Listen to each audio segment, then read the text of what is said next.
Ladies and gentlemen, thank you for being with us today. Professor Christodoulou will start today's session. Okay, thank you, Spiros.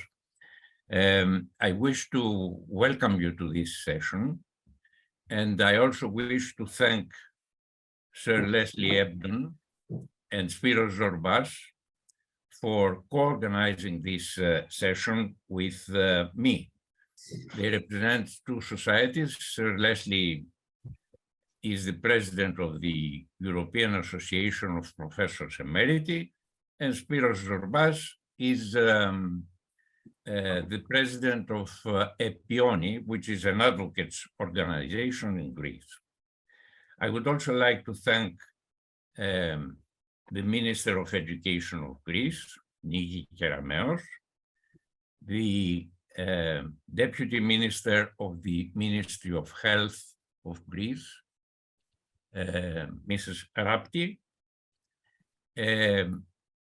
Dr. George Patoulis, who is the president of the Medical Society of Athens, and many other titles, Mayor Konstantelos, and the president of the Hellenic Psychiatric Association, who is Dr. Professor Vasilios Bozikas. Dear friends, ladies and gentlemen, the theme of this year's World Mental Health Day is very successful because it has chosen, the choice is very appropriate, and it has been decided upon by consensus. And this democratic way of deciding things is very much to my heart and very appropriate.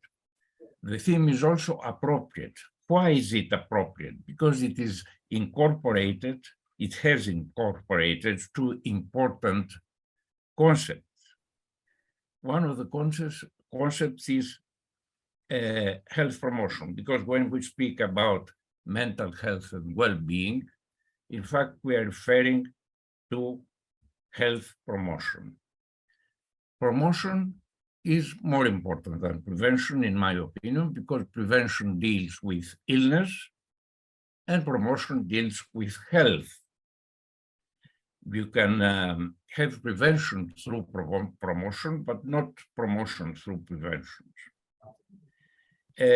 Another aspect of the theme is that mental health promotion is everybody's business. It's not restricted to the professionals, medical professionals or otherwise.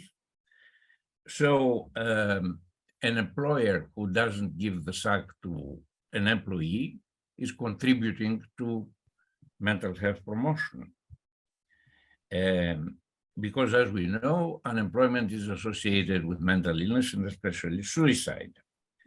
Also, in conditions of war, we have catastrophic effects on the population. And if we try to prevent war, this is something that contributes to mental health promotion, and it's very important to do that. We have produced in 2016 a declaration against the war, the Athens Declaration, which has been adopted by more than 100 organizations. And I believe this has contributed a wee bit to mental health promotion indirectly. This year's theme is appropriate for yet another reason, because it incorporates two small but important words, and these words are for all. So mental health promotion should not be restricted to various groups or countries or cultures or things like that. It should be applied to all. For example, we can't deprive Africa from vaccines for COVID, as was the case. Because inequality,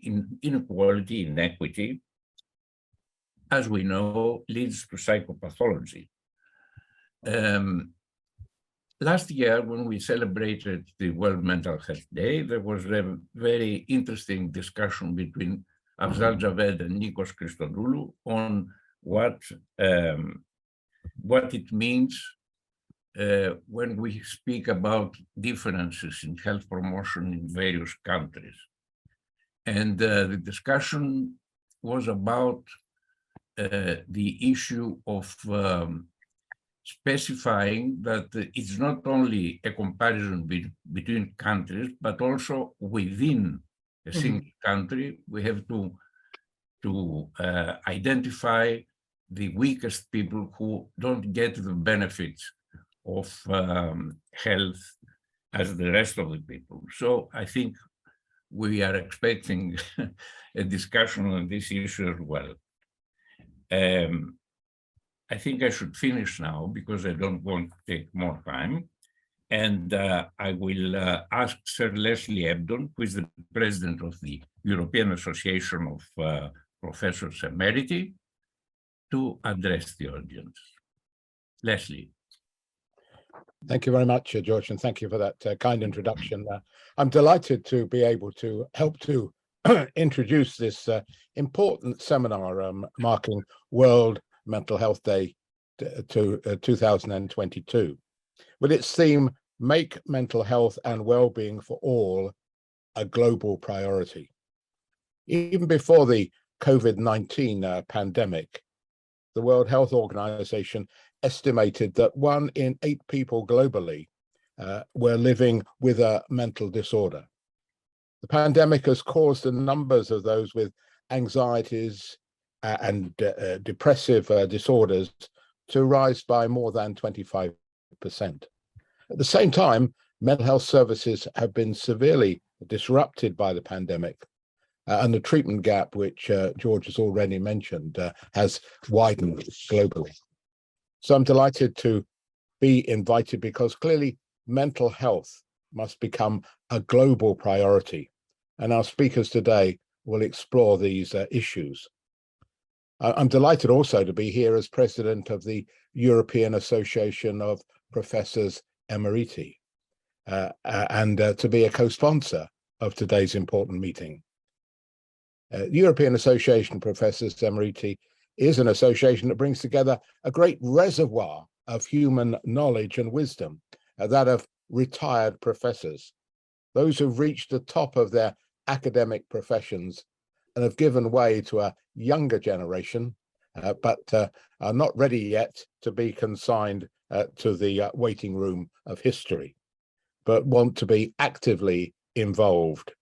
We do that through our congresses, our conferences, our bulletin, and our committees, which look at specialist issues. And that includes our Committee on Mental Health, which is coordinated by Emeritus Professor George Christodoulou, who is our chair today as well. And I should also add that he is the president-elect of the European Association of Professors Emeriti. So I look forward in confidence and anticipation to a lively and a stimulating meeting today. Thank you. Thank you, Leslie. This was an inspiring talk. And now the floor is yours, Spiro, for an introduction. Spiro Zorbas is the president of Epioni, a very active organization of advocates. Spiro. Yes, we represent, as you said, Professor Christodoulou, the family caregivers of people with chronic illness like mental health problems. So the informal carers, family carers who represent an important group in society. And today it's, I take the opportunity to mention that it's European Carers Day. So it's a pleasure to have this meeting, to co-host this meeting with all those associations. And I would like to welcome the participants from Croatia, from Italy, from Northern Ireland, from France, of course, and Belgium, from the psychiatric hospital of Namur, Saint Martin. We have a very rich collaboration with partners from many countries. So that's what I want to say, and we can proceed to the speakers.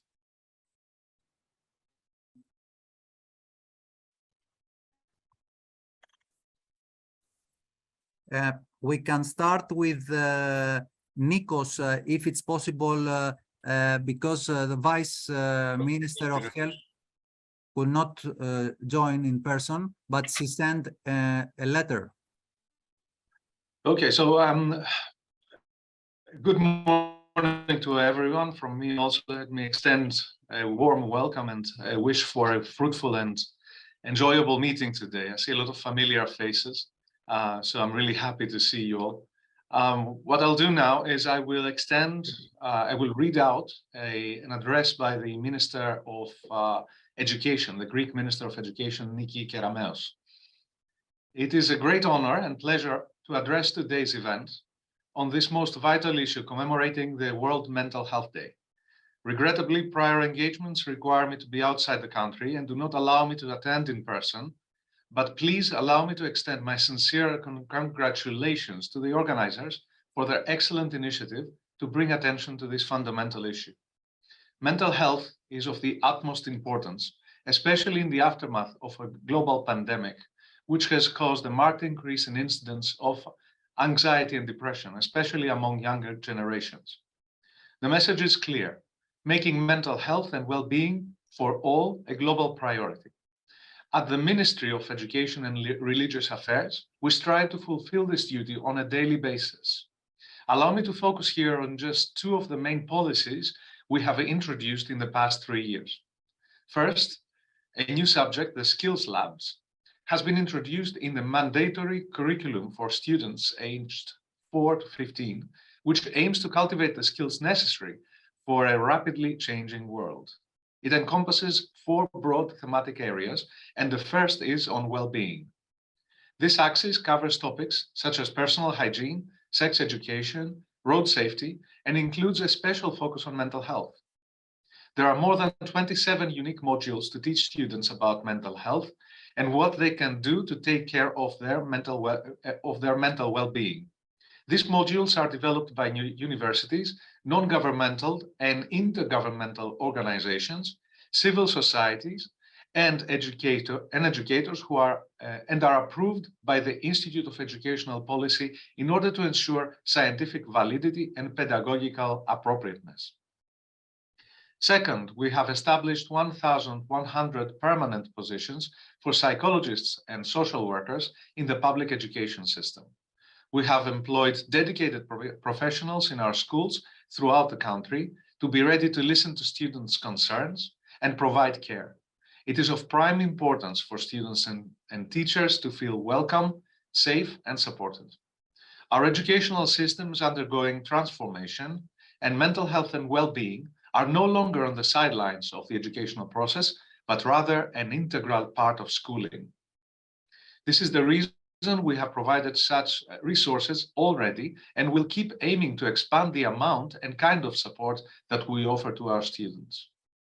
Making mental health and well-being for all a priority is a rallying call for all of us in government, academia, and civil society to act as decisively and resolutely as we can to render this aspiration into reality.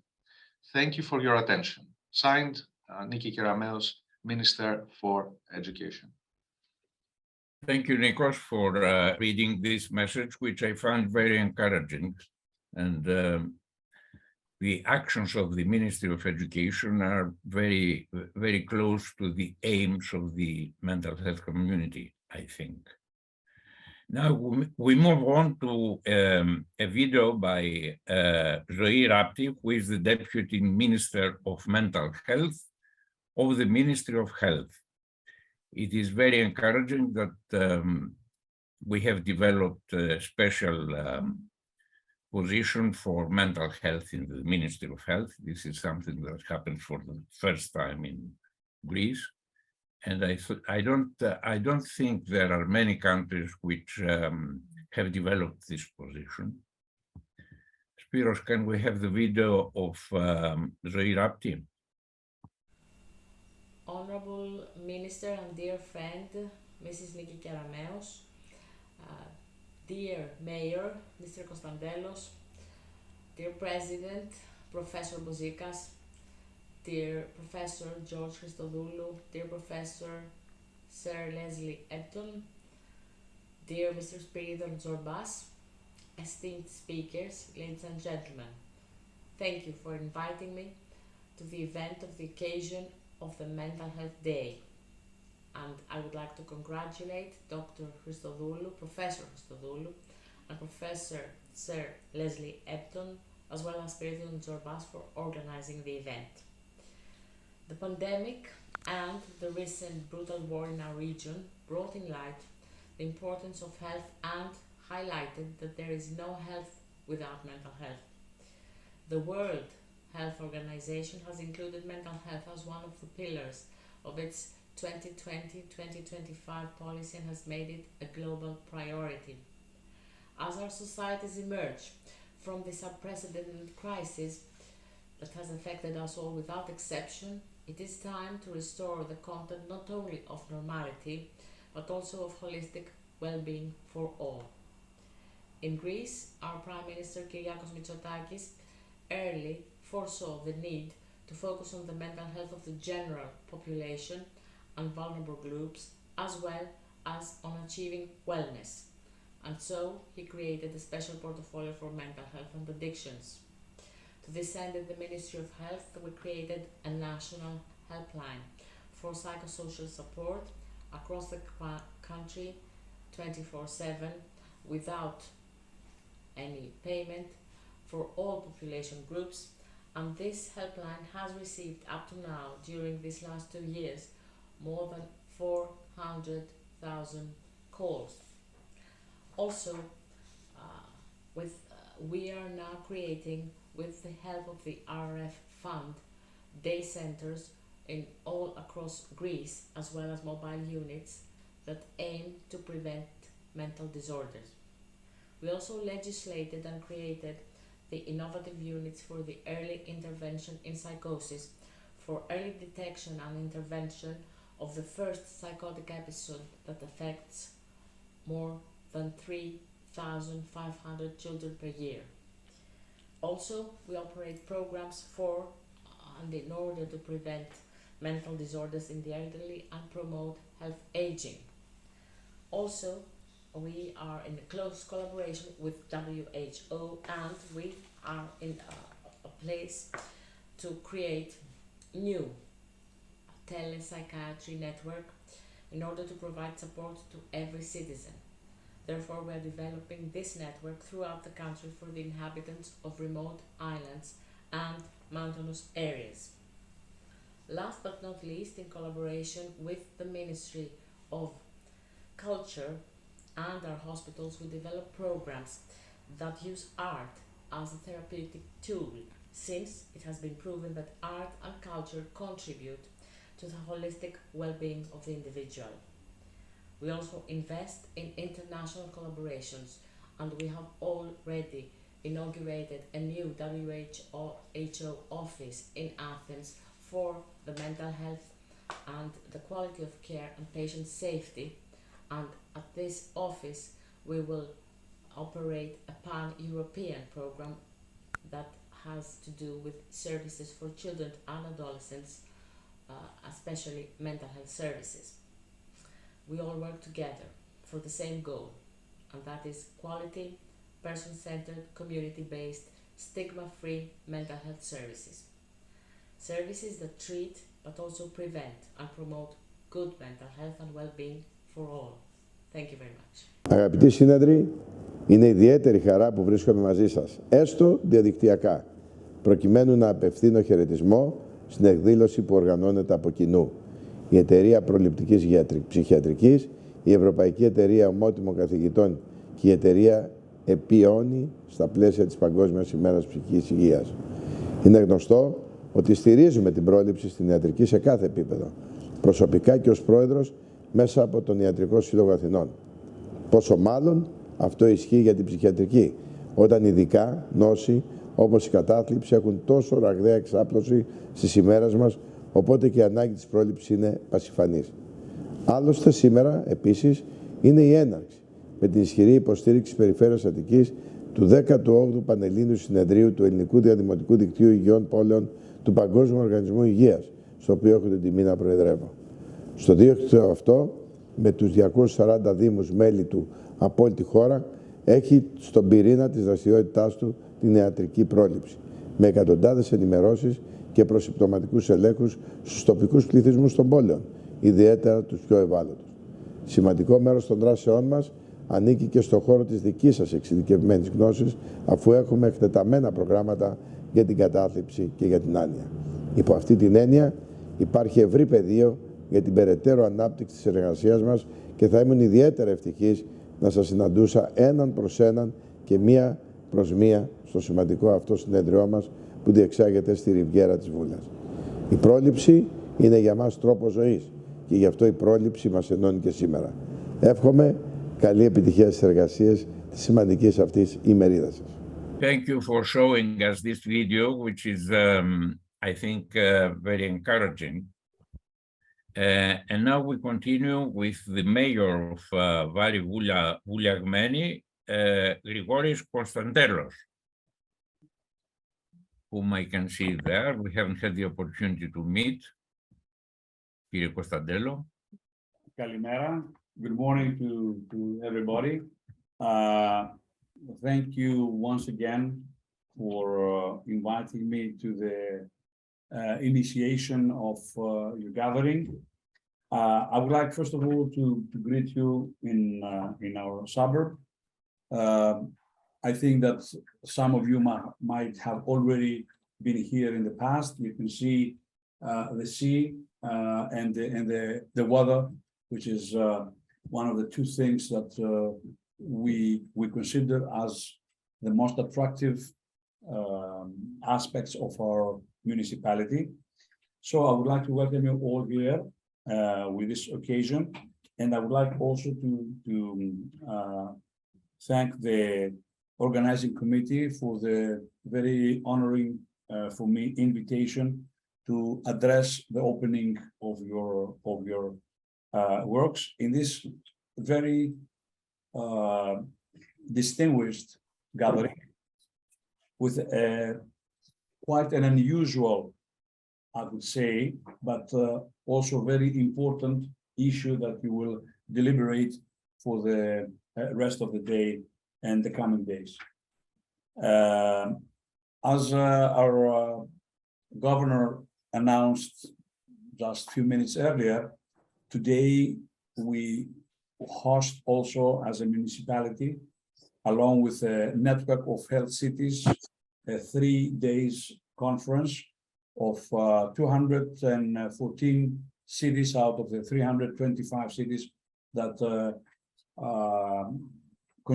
constitutes the municipality ecosystems in Greece, that will discuss a series of very important issues that have to do with municipal administration and healthcare. It is a very important gathering for us, and with a great pleasure, we have been informed that our municipality, the municipality of Vouliagmeni, in the concept and the context of the International Day of Mental Health, which is on the 10th of October, is hosting such prestigious events.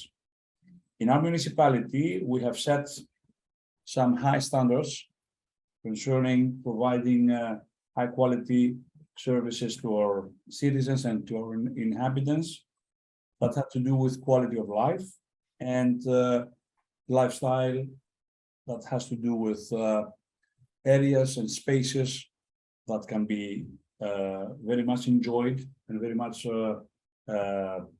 experienced through hiking, walking, swimming, and in general, all open spaces that are required for someone to consider that has a certain quality of life.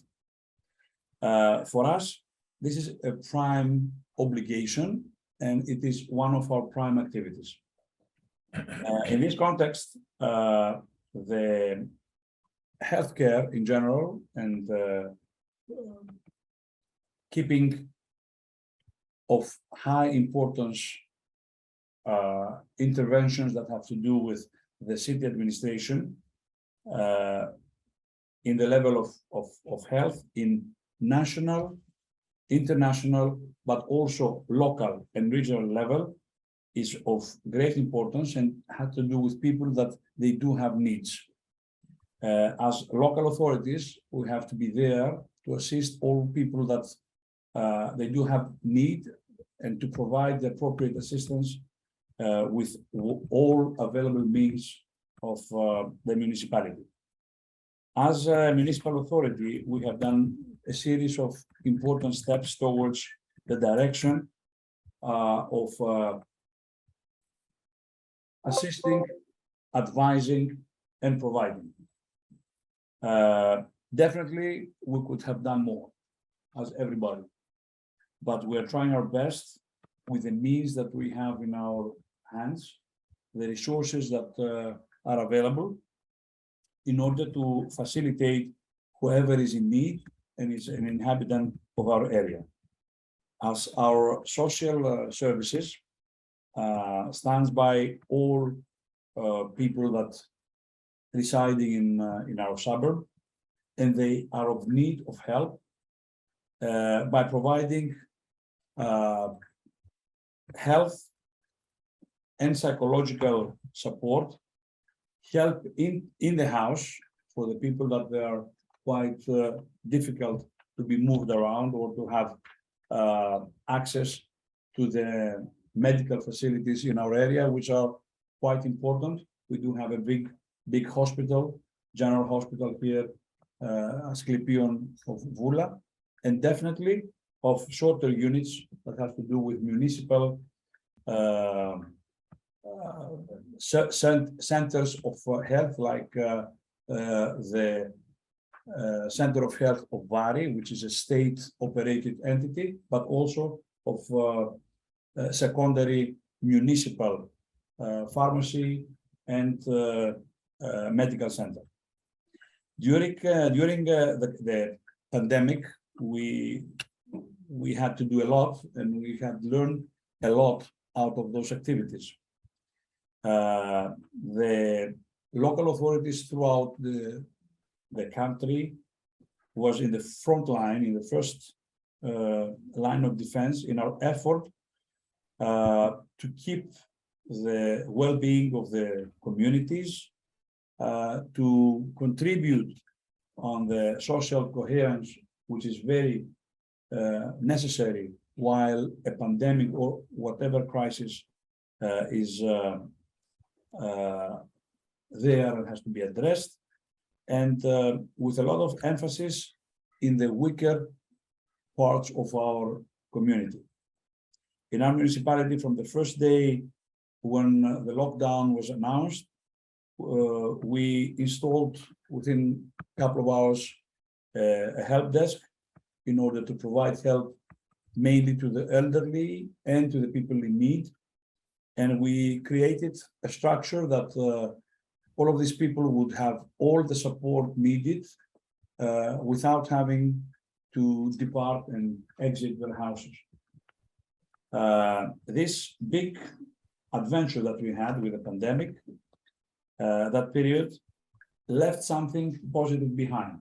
And what is our main concern now is to build up out of the lessons learned and the experiences gained in order to become more effective and provide better results with fewer resources in shorter time. So those are the three, more or less, pillars of our activities. Today, you gather here and discuss an issue that will always be very contemporary, because it's an issue that affects and addresses issues of the society.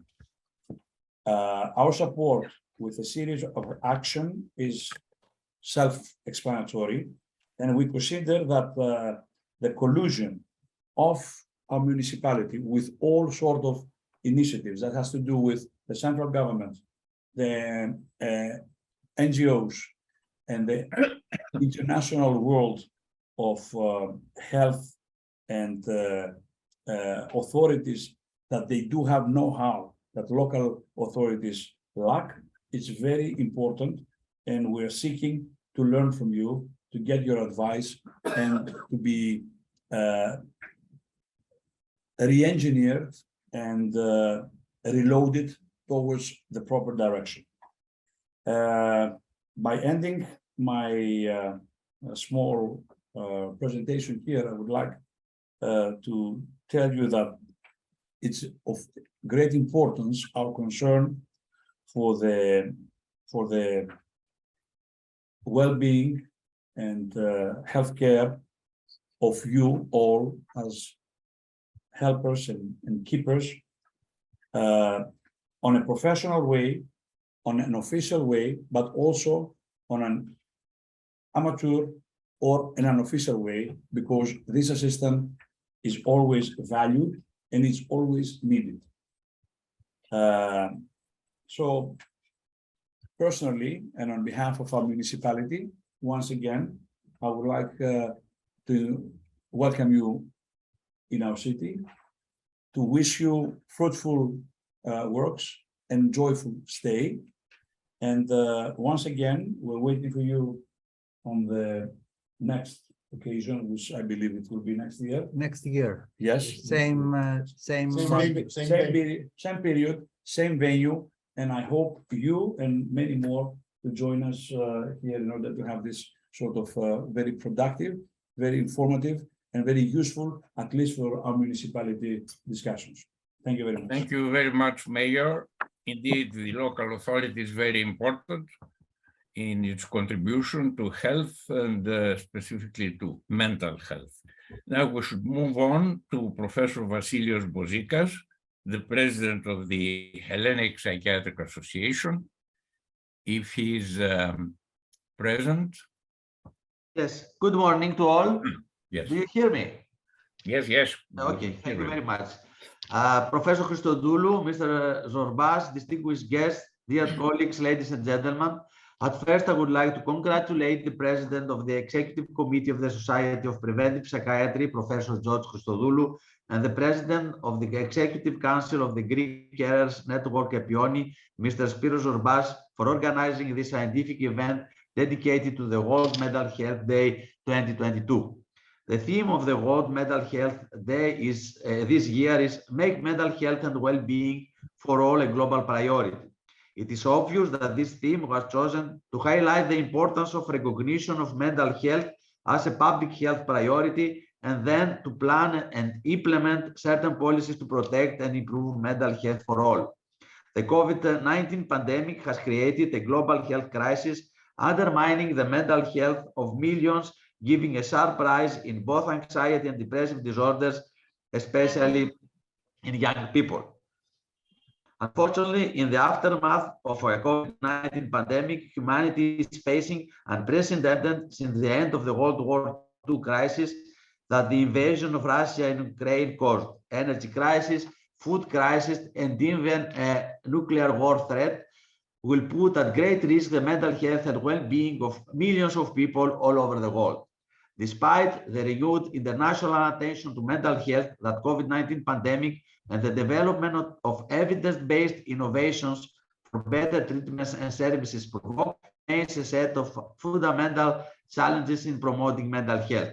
The deeply entrenched stigma and discrimination against people with mental health conditions and psychosocial disabilities, leading to a violation of the human rights, the low level of mental health literacy in the general population, the insufficient investment in and the lack of access to quality services for people over the whole life course, the fragmented and uncoordinated service delivery, and the continuing reliance of mental health care delivery on psychiatric hospitals or social care institutions.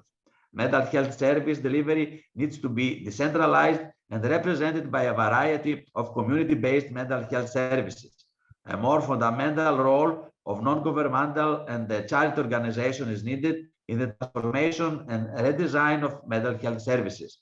There is an urgent need of building a community-based network of innovative, accessible, affordable, and quality mental health services. Early intervention is currently one of the most relevant strategies to improve the outcome of many medical diseases, including psychiatric disorders. Early detection and intervention in psychiatry are aiming on the prevention or the reduction of progression of mental disorders, the improvement of mental health of vulnerable people, and the recovery of social functioning in mental disorders. The earlier we intervene in the course of a disease, in other words, the earlier we diagnose and treat the prodromes or the first episode of an illness, the better for its prognosis. Moreover, early intervention psychiatry is a new type of services, especially for young people. The establishment of young, friendly, stigma-free services targeting on full-blown disorders, but also in specific mental health problems in the most critical years of onset of mental disorder is crucial. This will enable appropriate and effective intervention to be delivered when the mental disorders emerge. These services should promote in a local level, together with more general health awareness community campaigns, the improvement of knowledge related to mental health, the reduction of stigma, and the decrease of duration of untreated illness. Evidence for youth early intervention services has been compelling in demonstrating increased access and engagement, reduced rates of relapse and hospital admissions, but also the cost effectiveness. The emergence of digital health technologies that are increasingly accessible to the public is another opportunity that should not be missed.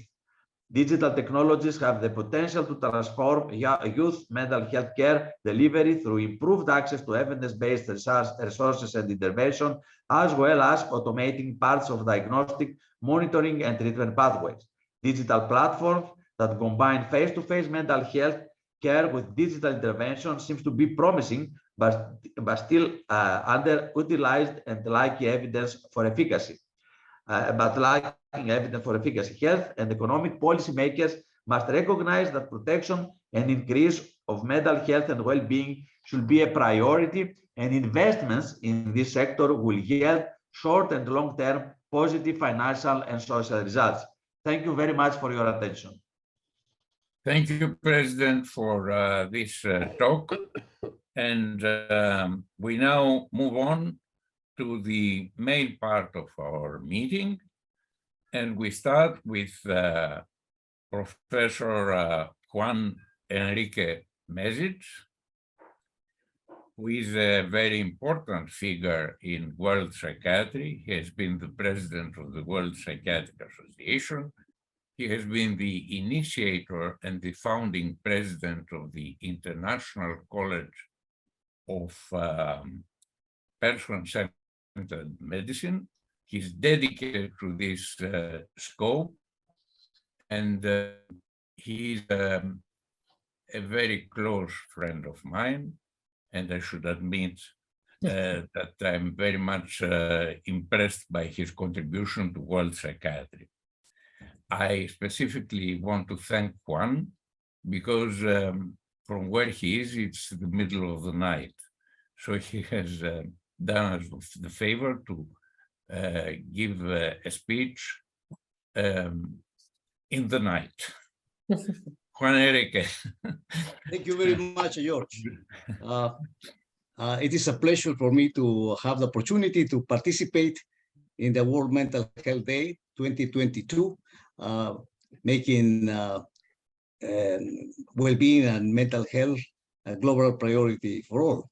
And I would like to honor this theme by speaking about enhancing mental health through total health and whole person approaches. And although I could display my slide, but I have requested the speed observers to help me to make sure that my computer doesn't misbehave. So I will tell you, you read my mind. So in terms of my little agenda, I will discuss briefly the background socially and officially around the terms total health and whole person, which is making these terms a bit mysterious and a bit exciting as well. And then we'll more specifically review the meaning of whole person and the meaning of total health, and then the centrality of the person to put in proper perspective total health and total care. Then near the end, I will review some key concepts and strategies for creating and cultivating positive health and therefore well-being, which at their core seems to be mental health. And then finalize with some horizons for new developments. So the next slide will deal with a background of total health and a whole person. There is, as we may have noted, around the world, a number of expressions of interest around these terms. And even officially, there are indications of great concern about them.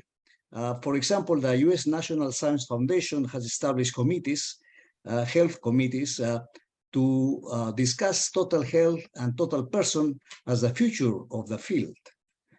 Also, the Chinese Center for Disease Control and Prevention has this year formulated in a paper the fundamental Chinese strategy for controlling the COVID-19 pandemic as a people-centered approach.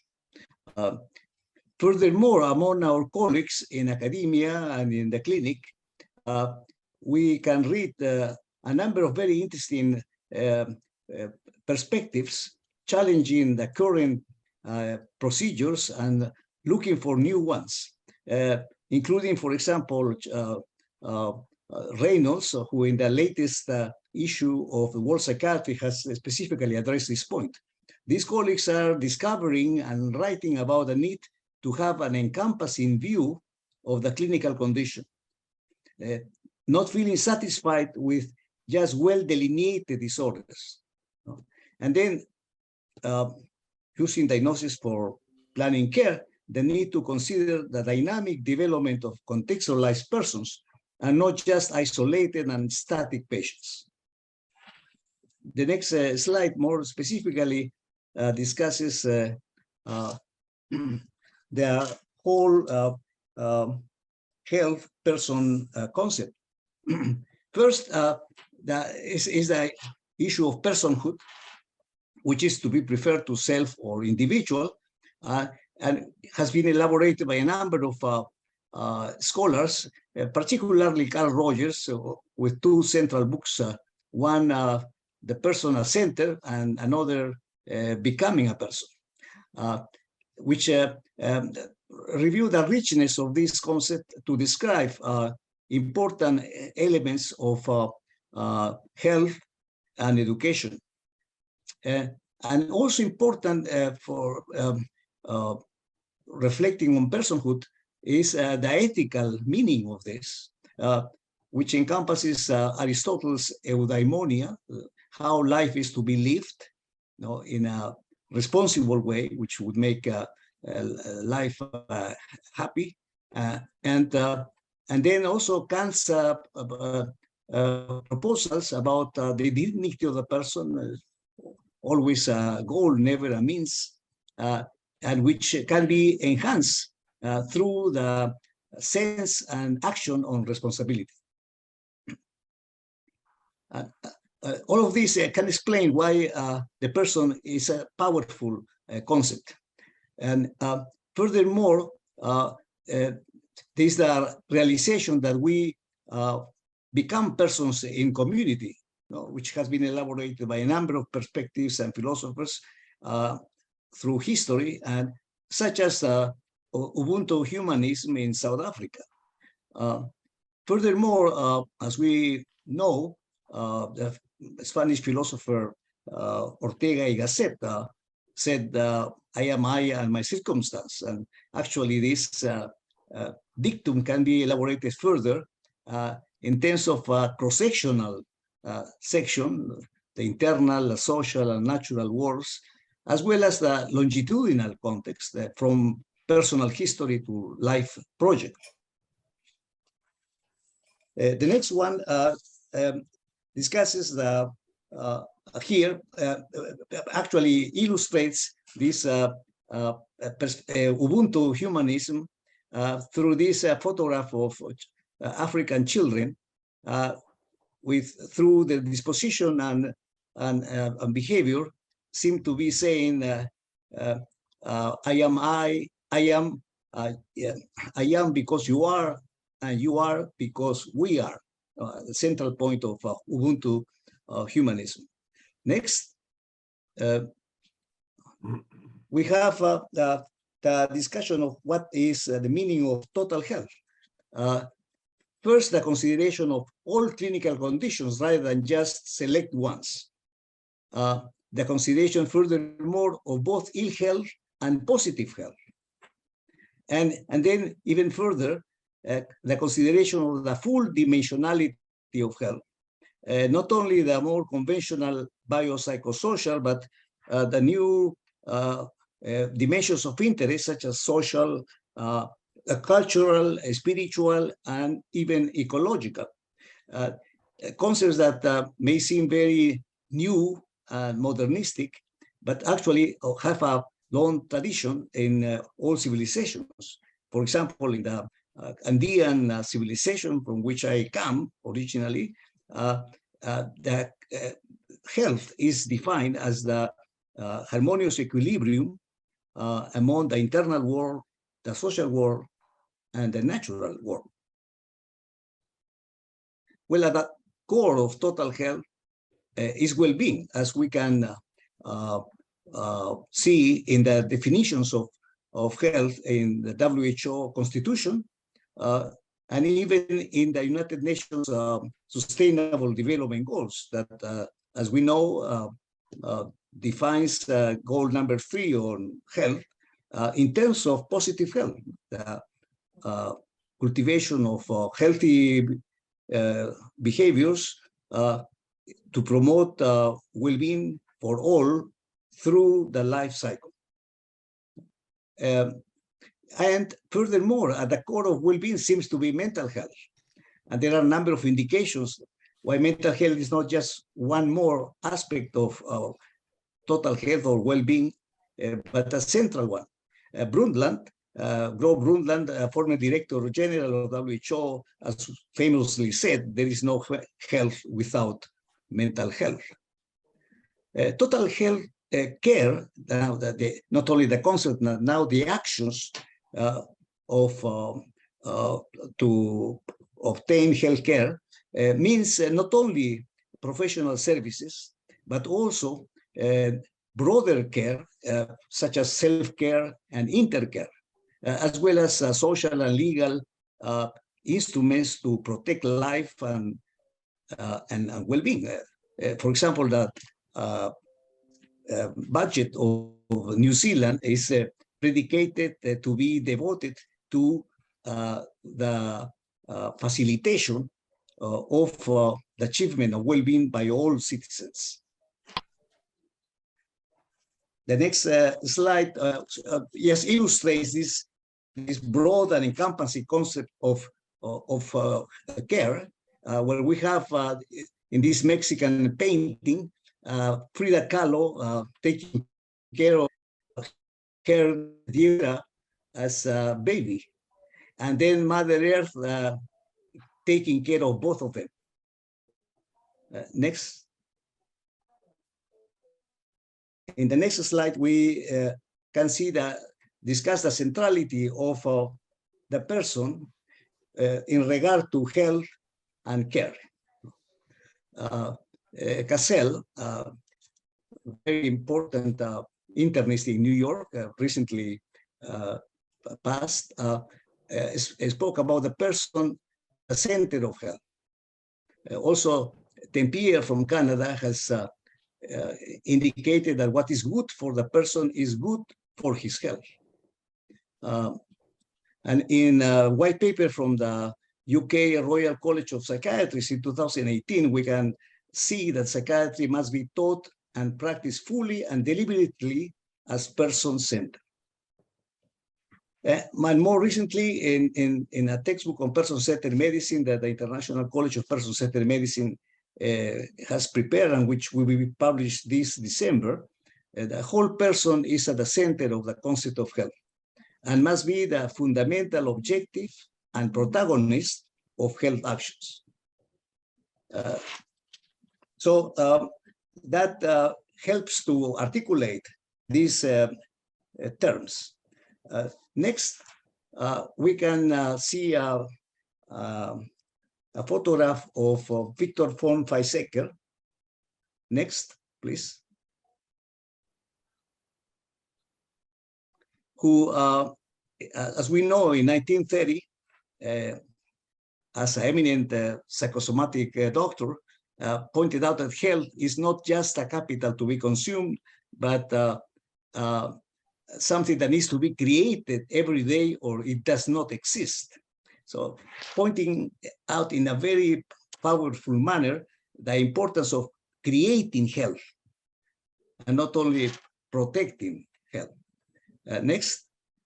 So this perspective, which I think is very powerful for looking forward, here we can say that with Appleyard, that health is both a right and a responsibility.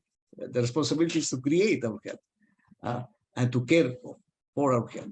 The crucial strategies for health promotion have been studied by a number of groups, including the World Health Alliance, which a few years ago published a chart of critical strategies for dealing with non-communicable epidemics, but which can be really extended to health more broadly and even to mental health, now that we are assuming that mental health, in fact, has a special role without well-being.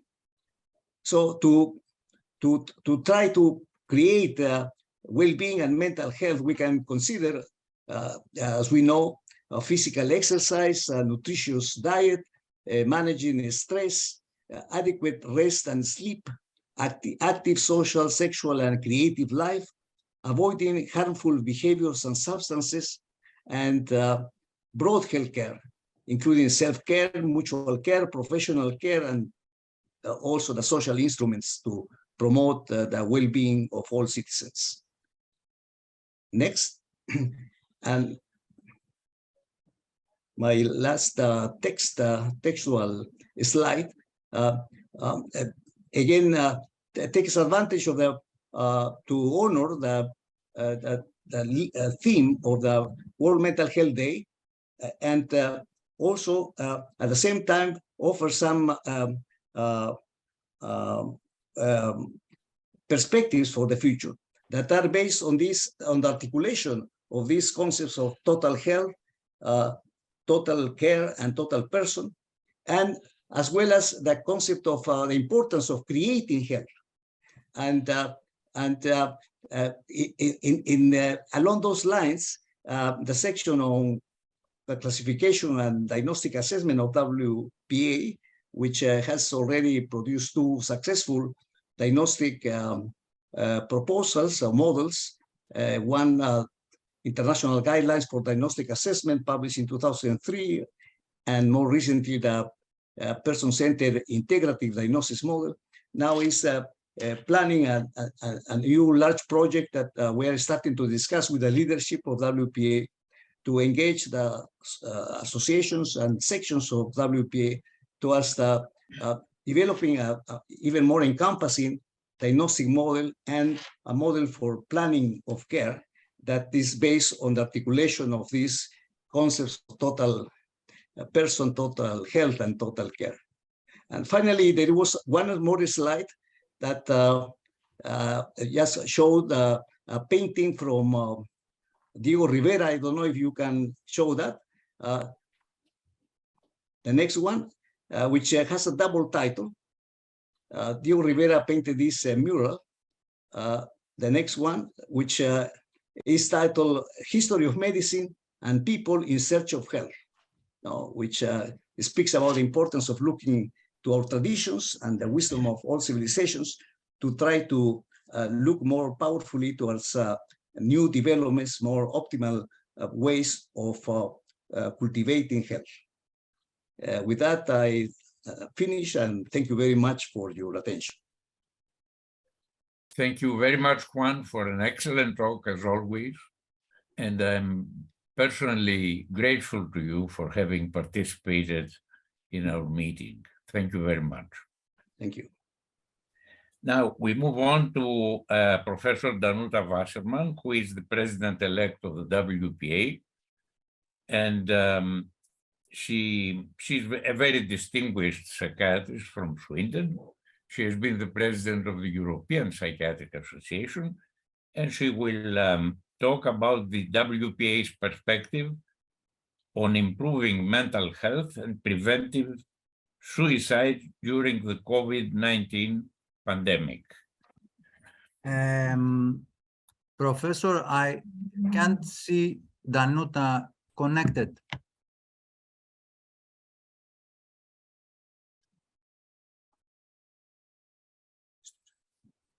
You have sent the link to her, haven't you? Yes, we did. Yes? Okay. If it is not successful, then we can move on to the next speaker. And when Danuta appears, yes? Yes, that would be better. Okay. So the next speaker is Dr. Nasser Loza, who is the president of the WFMH, World Federation for Mental Health.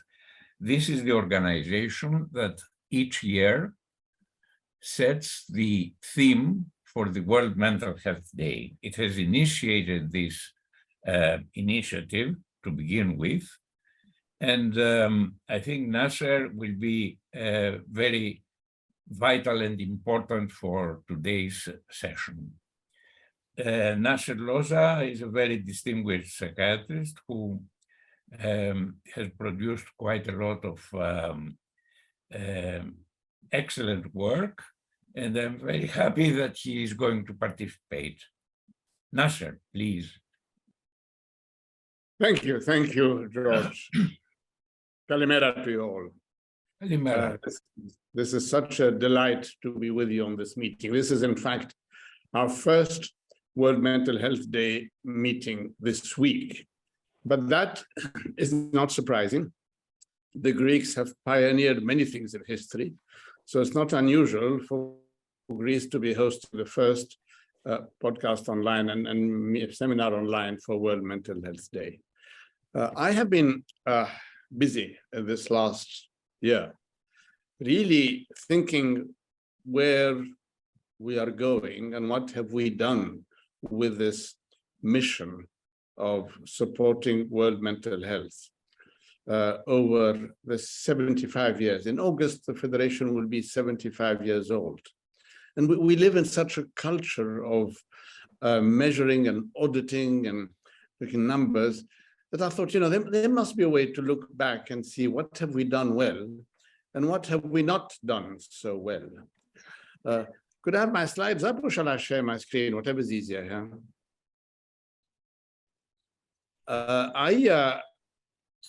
Can you share your screen? I'll share my screen, yeah. Okay, let me do that.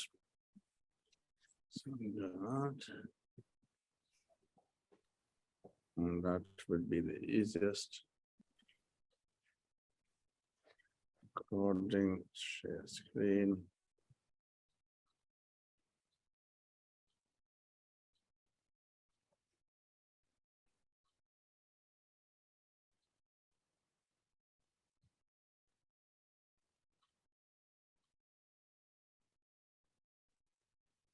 Security.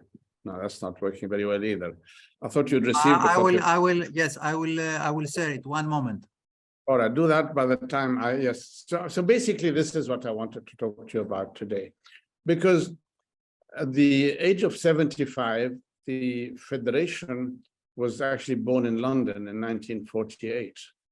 And it's one of the most authentic societies around the world, not only because of our age, but because we were not just born to improve mental health services.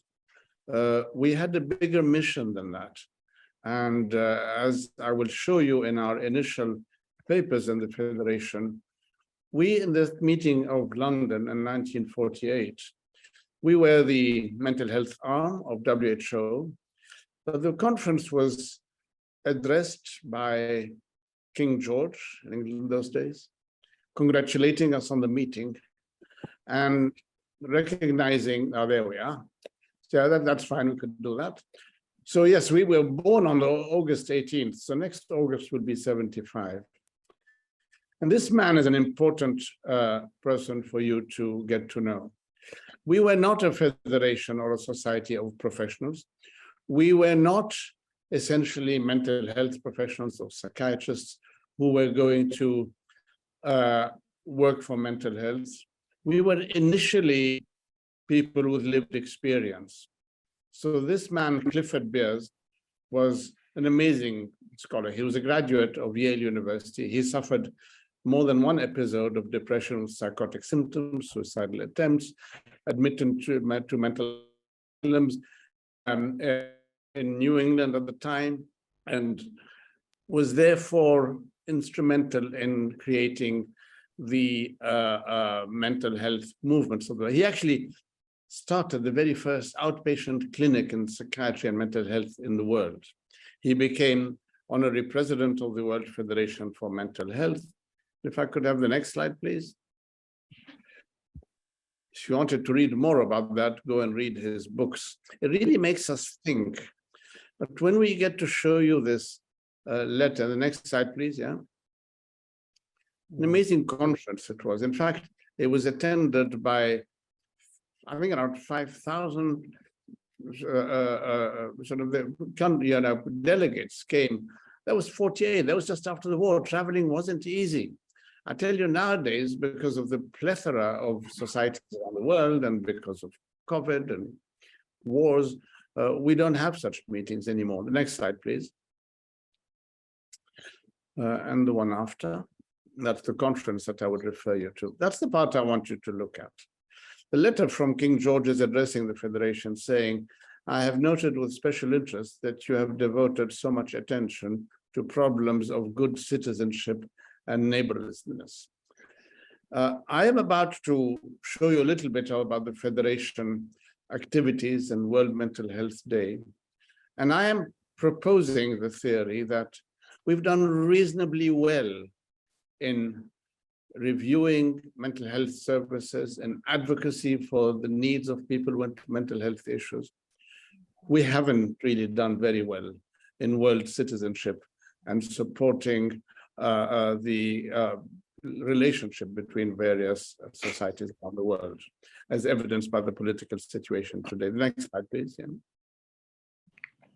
Next, please. Yeah. There we are. So this is it. This was our mission. This was our mission, telling us that, yes, we were here to support the needs of the mentally ill, but we were also here to help citizens of the world live and work together. So what have we done? World Mental Health Day is not a new invention either. 1992, when it was proposed, and I'm looking at the World Mental Health Day themes over that period of about 30 years. Could we have the next slide, please? If you look with me to those different themes of World Mental Health Day, it was mostly about mental health services, generally or in particular population with women, children, aging, the work situation, the effects of trauma. We had gradually become a slightly more clinical oriented, if I can use that word. We were there to help the need of people with with mental health problems. That, of course, was one of our missions. So it was worthy that we do that. Could we have the next slide, please? So we go on, 2008, primary care, physical illness, depression. And then came a time of depression or schizophrenia. There was one about suicide, hugely successful around the world. It attracted a lot of illness. But you can see how we had kind of deviated a little bit from that original mission, that we were going to have a voice to tell people we should live together and there should be no more wars. Could I have the next slide, please? The only really worthy and powerful mission that the Federation has given was in 2016, which was the Athens Anti-War Declaration. Very powerful message, telling citizens of the world, you really have to look at the devastating effect of wars on health and mental health and many other factors. And that, we could perhaps talk to our leaders and say, look, we can't do that. This was endorsed by 105 societies. And, George Christodoulou was one of the main people who proposed that. Now, I won't take you through all these societies, but it was a powerful message. I believe it has rung some bells around the world. Could I have the next slide, please? When we look at how people live together around the world, we don't just look at wars. We look at this extraordinary phenomena of migration and refugees. In 2015, George, when we had the meeting in Cairo, you were kind enough to ask me to give a plenary talk at the opening speech. And in 2015, we didn't know where the world was going to go in the coming decade. But at that time, I remember saying, it does look like we have a message to give to world leaders. We need to talk to world leaders to explain to them some fairly basic human behavior. And that is including that when you bomb a city or a town, people will leave. They seem to be surprised when people leave. And then we call them immigrants. We also tell them, and we should tell them that again and again, that throughout history, studies of human behavior will show you that building walls or even waterways or the seas have never stopped desperate human beings from migrating. We should say that, and we should say it vocally. You'd think it's obvious, but clearly it's not. Clearly it's not. We seem surprised when people leave their devastated countries and cities and move to wealthier parts of the world, and we're trying to see how we stop it, and we can't. So the next slide, please. Yes, we have other areas of very powerful message. The Federation's group supporting women's mental health, and that section on women's mental health has been enormously active, and I'm proud to see leaders on our board and on that section carrying that message further. Really. Next slide, please. Okay, I should tell you that in all honesty, 2019, in that meeting in Buenos Aires, this is when I was elected as president-elect of the Federation. And that was the time the day the Federation took a decision that we will not be accepting funding from the pharmaceutical industry, nor the tobacco industry, nor the alcohol industry.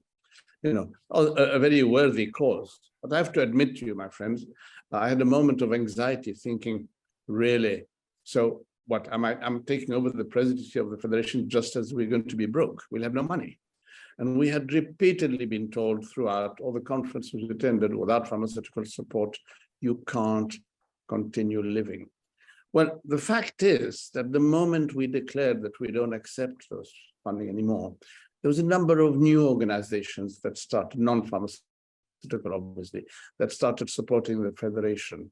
I think globally, donors appreciate that there must be another solution for the coming decades in mental health, other than coming with yet other antidepressants of very doubtful difference from the old ones. So that was a very strong message we're giving. We are also supporting not the medical not the psychiatrist, the layman, the service users, the people the carers, concern about new diagnostic classifications that have come up. People talk about ED and ODD and chronic fatigue syndrome, and we think they won't have an impact, So Aubrey Lewis many years ago said that hysteria will survive its obituaries. Well, those labels go on, stick on, and we don't always have terribly good scientific evidence that these are disease entities, but the social media and the advertising and the pharma companies have taken over, and they've now become diseases in existence, even though we don't really have the evidence for that. If somebody's going to be vocal, reminding the world that we need to review our diagnostic system, it's there.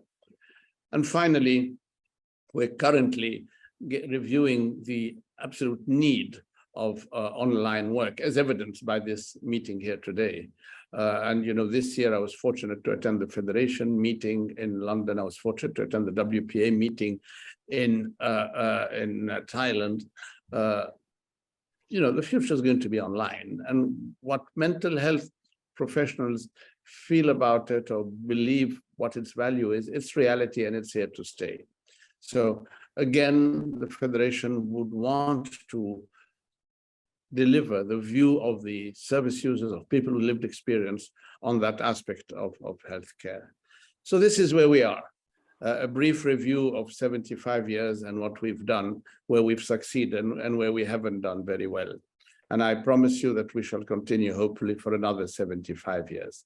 Thank you, and thank you, George.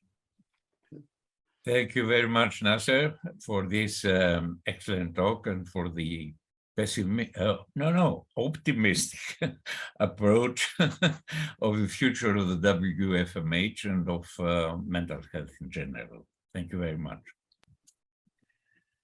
So now we move on to a video by Peter Falkai, the current EPA president, European Psychiatric Association president. Peter could not be present, but he sent a very interesting video, which I have seen. So please go ahead. Dear colleagues, ladies and gentlemen, I am sorry that I cannot be with you, but I'd like to send a message under the title, What Can Be Done for Mental Health in Times of War, EPA Network of Solidarity. My name is Peter Falkai. I'm the current president of EPA, the European Psychiatric Association. EPA is the main association representing psychiatry in Europe. Its activities address the interests of psychiatrists in academia, research and practice throughout all stages of career development. EPA's main mission is to improve care for the mentally ill and develop professional excellence in the field of psychiatry. EPA NPAs. The APA has 44 national psychiatric association members from 40 countries in Europe, representing over 78,000 psychiatrists. EPA main activities. We organize several activities in line with the association's mission and objectives. The main activities are EPA Congress. Every year, the EPA organizes its annual Congress of Psychiatry, a 4-day event that gathers together psychiatrists, researchers, and experts in the field of mental health.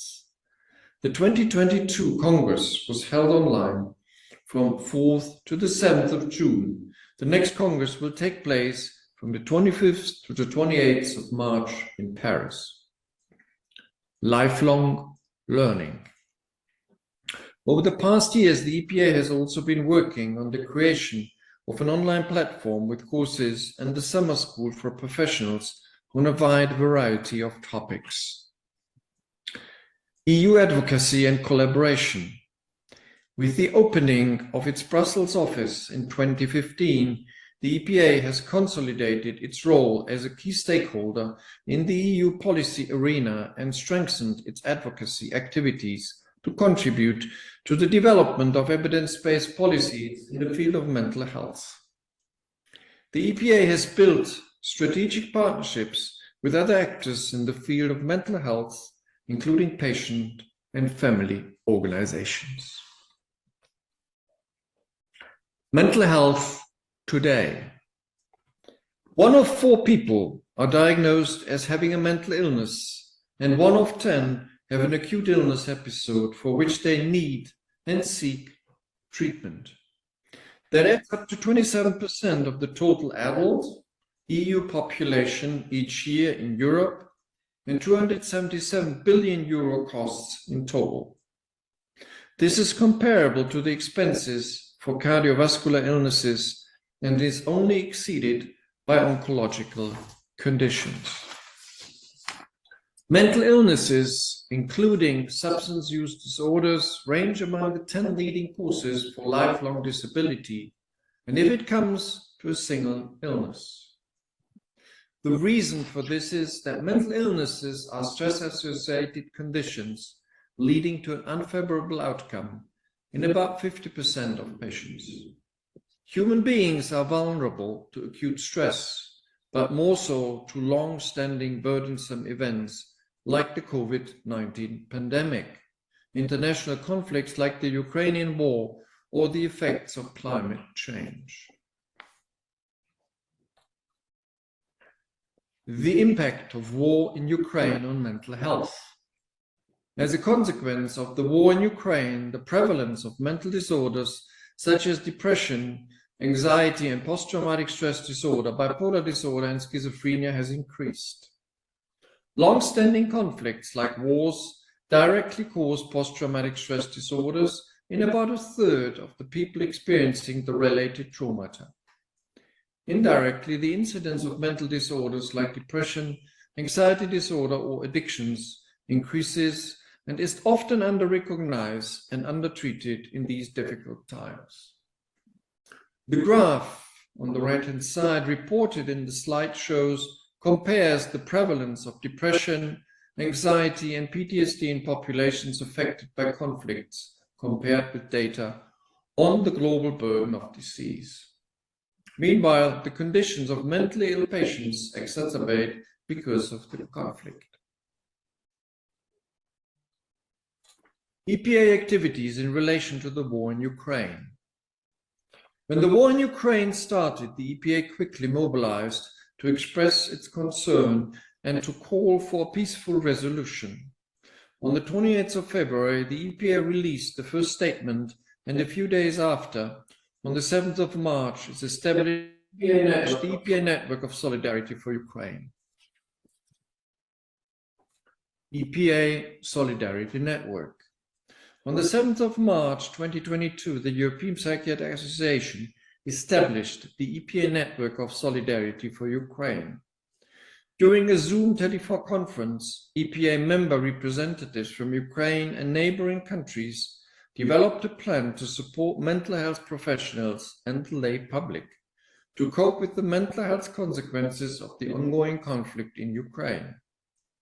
The network was created as an informal group of representatives who meet regularly to monitor the situation and discuss how best to support mental health professionals, hospitals, and patients in these difficult times. EPA Trauma Research Center and Fund for Ukraine. As a consequence of the discussions held in the frame of the Solidarity Network, 2 main needs emerged. The need for medications and medical equipment, the need for resources and knowledge on trauma and PTSD. For the need of medications, the EPA established a fund for Ukraine and invited its NPAs and individual members to donate for purchasing and delivering medications to Ukraine hospitals and clinics.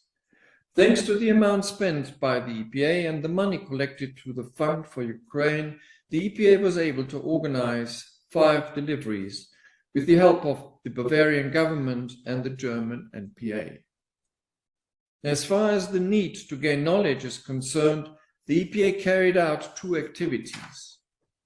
First, it established its Trauma Research Center a webpage accessible on the EPA website that gathers updated and relevant resources on the themes of trauma and PTSD. Second, it organized 3 webinars addressed at first-line helpers on how to recognize and cope with trauma. The 3 webinars are freely accessible and visible on the EPA website. Also, these activities have provided practical support and help to the Ukraine population and mental health professionals. We are aware that more effort is needed. Mental health care is a priority, and it must be made accessible to all, now more than ever. Thank you for listening.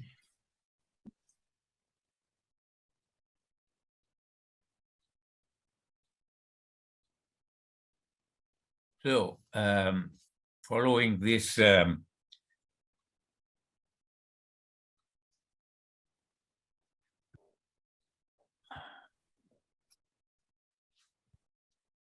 we have connected, we have Danuta with us, if it's possible that she makes her presentation. yes, of course, yes. Let's go ahead with Danuta. Thank you very much. Dear colleagues and dear friends from Greece and from other parts of the world. May I ask for my first PowerPoint, Spiridon, if you are so kind? Yes. Professor Christodoulou, would you like to introduce to us Danuta? Yes, until you have time to show the slides, huh? So Danuta Wasserman is the president-elect of the WPA. She's a very distinguished colleague from Sweden. She's an expert in suicide prevention and treatment, and she has been the president of the European Psychiatric Association. In addition to that, she is a very friendly, cooperative colleague, and I'm very glad that we have her in our panel. Please go ahead. Thank you very much for this kind introduction. On the first PowerPoint, which Spiridon showed now, it is the picture of my mother institution. It is Karolinska Institute in Stockholm. You can go back, Spiridon, if you are so kind, because I wanted, if you go to the previous PowerPoint. Okay. So Karolinska Institute is very well known for awarding Nobel Prize in physiology and medicine each year. And this year, as you know, it is a Swedish researcher who worked with the genome in the Neanderthals to show our origins, which was awarded by the prize. And he's one of my colleagues. He is now in Munich, in Germany, but he worked at Karolinska previously as well. I am leading a national center for suicide research and prevention of mental health since many, many years ago. And why I am showing this picture? Because I think that the political issues, administrative issues of policy for the nations are extremely important for all countries to move forward mental health. And in Sweden, by the decision of the Swedish parliament and government in 1994 to promote suicide prevention. And it had, of course, repercussions on our suicide rates, which decreased, unfortunately not among young people. If we go to the next PowerPoint, I will show you some data about the impact of COVID-19 infection. Presently, we have approximately 6 million or maybe even more confirmed cases of COVID-19 globally. Of those, there are more than 6.5 million to 7 million of deaths due to COVID-19, which means that it is an enormous amount of relatives and friends which are hit by this loss of persons to this pandemic. And the pandemic has influences on different levels. On level of mental health impact, and I will speak about anxiety, depression, stress, PTSD, and suicidal thoughts and behaviors, but also a big socioeconomic impact on the societies, which now is even worse because we have a big economical crisis in the world, both due to the pandemic and to the war we have in different places around the world. We know also that the vulnerable groups for the COVID-19 pandemic and mental health consequences are elderly people, but also females, young people, and of course, healthcare workers, especially nurses, and first-line responders. Next PowerPoint, please.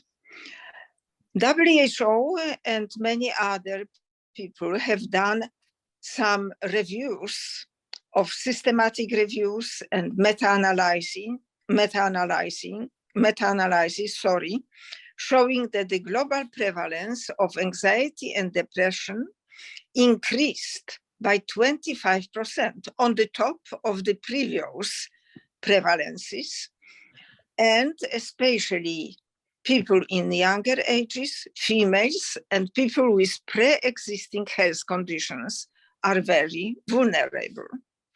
On the next PowerPoint, I can show you what is varied for healthcare workers. There are many articles published, and they show that the prevalence of mental health symptoms is higher among healthcare workers than that reported in the general population, which of course puts a lot of responsibility on us as psychiatrists to think about our own health, but also about the health of our medical colleagues, but also social workers, psychologists, and others.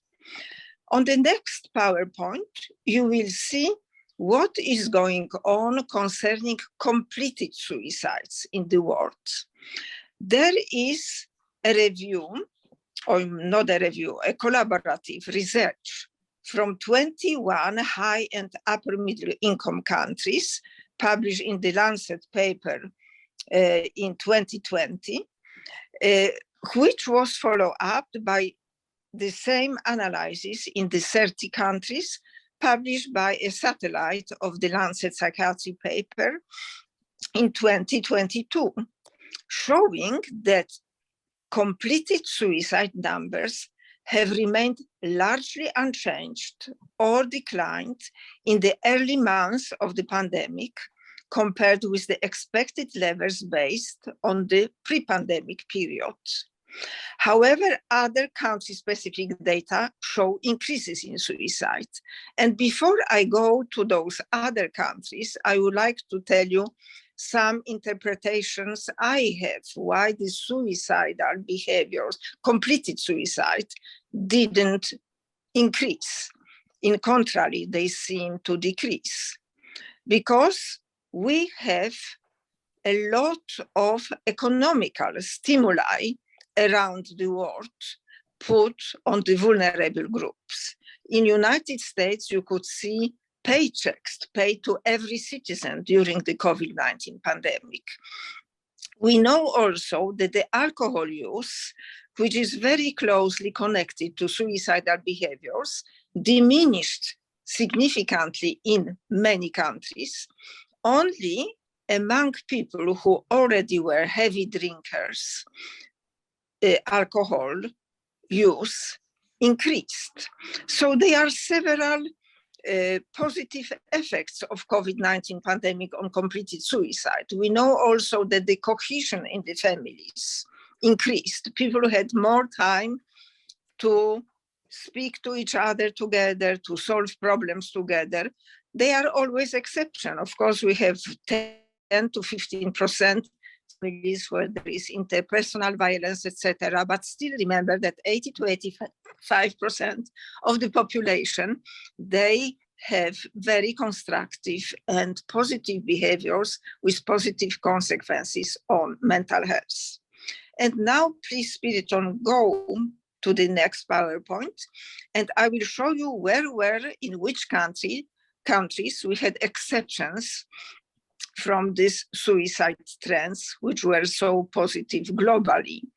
We could see that in Hungary, there was increase of suicide in almost all age groups and for both genders. In Spain and in France, there was increase of completed suicide in adolescents, and especially during the time when the children came back to schools after closing the schools, probably because they were confronted again with the peers who were bullied them. And we know that bullying is a very important risk factor for suicidal behaviors in young and adolescents. In Poland, there was increase of suicide in females as well as in Japan. In India, increase in males, and in the United States, increase in Hispanic males, Afro-American individuals, and Asian and Pacific Islanders. We know also that suicidal thoughts, ideation, increased during COVID-19 pandemic, but it goes along with depressions, because depression and suicidal behaviors are very closely linked, but not completed suicides so much. We know from genetic studies the genetic determinants of suicides, they are some which are completely independent of genetic determinants of other mental health disorders like depression, schizophrenia, and alcohol misuse. Here I will very, very shortly show you the evidence-based strategies for suicide preventions, which can be pursued from the healthcare perspective. If you look at this yellow triangle, of course, treatment of depression and schizophrenia and other mental health disorders has very positive influence on diminishing completed suicide rates. And there is a vast evidence for pharmacological therapy methods as well as for psychotherapy. And we know that combination of psychotherapy, talkative therapy with psychopharmacological treatment has the best effect. Chain of care is extremely important because we know that suicidal patients need to have continuous care with the same provider due to the big difficulties for attachment and those difficulties they have from the childhood. When we look from the healthcare perspective, we can see that restriction of access to lethal means of suicide is very, very well documented and show significant decreases of suicide, especially from countries in Asia and Latin America where pesticides are used. We know also that school-based interventions are important for young people. I know that we are looking forward digital interventions and digital interactions. And of course, they are time saving, they are economy saving, they are reducing stigma and discrimination. But we have also challenges because a great deal part of the world population lack still infrastructure, access to internet, electronic devices, integration with the healthcare system, and they do not have technological capacity to use the digital means. Of course, from the psychological point of view, I think that the attachment between the psychiatrists, psychologists, social workers, and personal interactions are very important. But the future research, qualitative research, will give us more results. On the next PowerPoint, I can show you the results of the pan-European study performed by me with my colleagues from 10 European Union countries on saving and empowering young lives in Europe. We know that this study showed that suicidal ideation and depression was significantly decreased in the youth who had quite short intervention during 3 weeks with 5 hours interactions, helping young people to resolve conflicts, to understand how to solve stress and when to seek help when depressed. And this paper was published in the Lancet 2015. But what is the most important in this context, that we could also show that the increase of healthy behaviors like good sleep patterns, physical activity, increased physical activity, reading books. Who is reading books today? But we could show that young people who are reading books, but also using digital internet services for education, they had better mental health and less suicidal behaviors than the controls. Abstaining from alcohol use and late sexual debut were also associated with better mental health and less suicidal behaviors.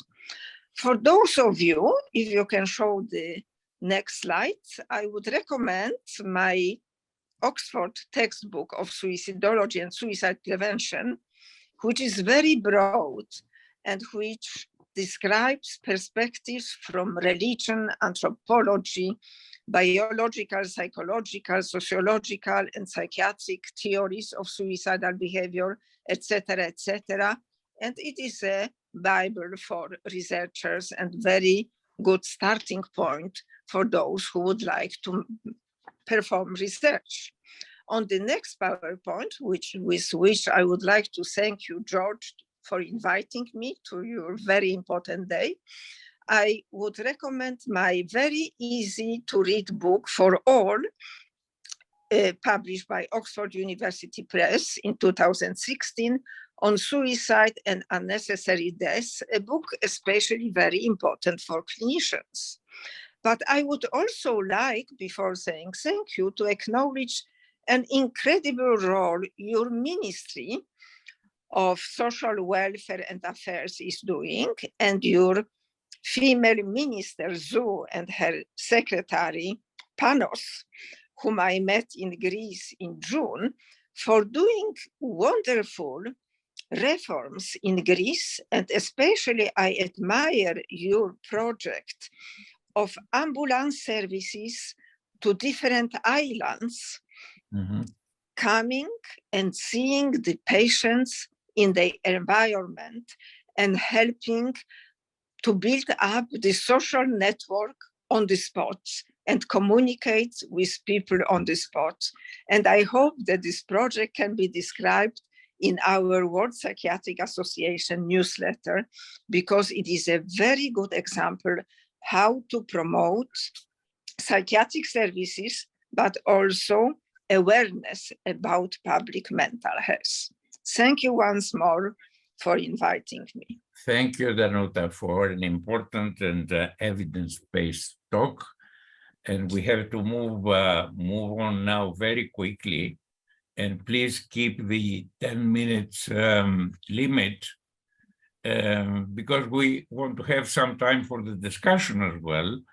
So now it's the turn for Lydia Lazeri, who is the regional director in Europe of the World Health Organization, to give us her talk, which deals with WHO perspective on mental health promotion as an integral part of mental health reforms. Lydia, the floor is yours. If you can open your microphone. Yes, do you hear me now? Yeah. Thank you. Thank you so much for inviting the World Health Organization to join you in this important day. I am the lead for the mental health program in WHO Europe. Have been there for more than a year now, and in the past I have been working with WHO for more than 20 years in various mental health interventions in different countries of the European region. So again, thank you very much to Professor Christodoulou for inviting. And when we discussed about what could be the WHO contribution, was to talk a bit about the perspective of WHO on mental health promotion as an integral part of mental health reforms. And I would like to also briefly touch upon the new World Mental Health Report that was published earlier this year. That is the second World Mental Health report from 20 years ago, when it was the first, that marked in a way a higher focus, awareness and availability to discuss mental health issues in the global health community. Very briefly, the esteemed colleagues have talked before about the burden of disease, of mental ill health, and here you will see the architecture of the global disability adjusted life years by mental disorder, sex and age as per 2019. So you will see the age structure, and you will see by color, you will see which are the disorders that we see in the public, and obviously depressive and anxiety disorders are those that take the biggest share of the burden. Now, this new slide shows here that we have seen, and that was mentioned also by Professor Falkai at least, we have seen an increase of prevalence of all mental disorders and substance use disorders, and that of course we need to be a bit more analytic before jumping into the conclusion that there is a simple increase, because that increase in numbers might be because of better health information systems, but also because of more granular work of mental health professionals, which will come to kind of confirm the success of many campaigns that the esteemed organizations that are part of this panel here are doing. So, but of course, of the ongoing conflicts, climate change, pandemic have of course contributed, as very eloquently shown before, have contributed to an increase of incidence and prevalence of mental disorders. Now, when it comes to, we talked about the increase of the mental disorders. The previous slide did not have suicide, but we learned about suicide by Professor Wasserman, so I'm not going to dwell a lot here. Just to say that Europe is this region, among all other WHO regions, Europe has the higher suicide rate after Afro, and we have, you see, males display a higher behavior than as compared to females. And as you'll see, we have a diversity, a huge diversity in the WHO European region in suicidal deaths. And you see, we come from Azerbaijan, where it is less than 5% of total deaths, to Finland, that display nearly 20, I should say 22% of total deaths among 10 to 19 years old dedicated to suicide.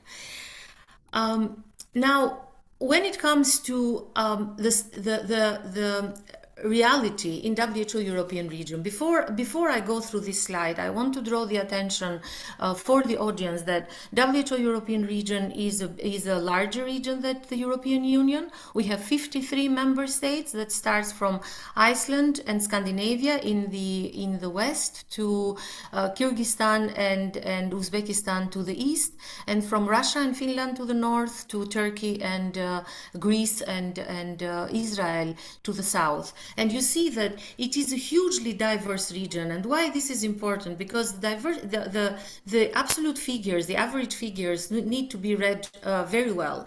For instance, if you'll see here in the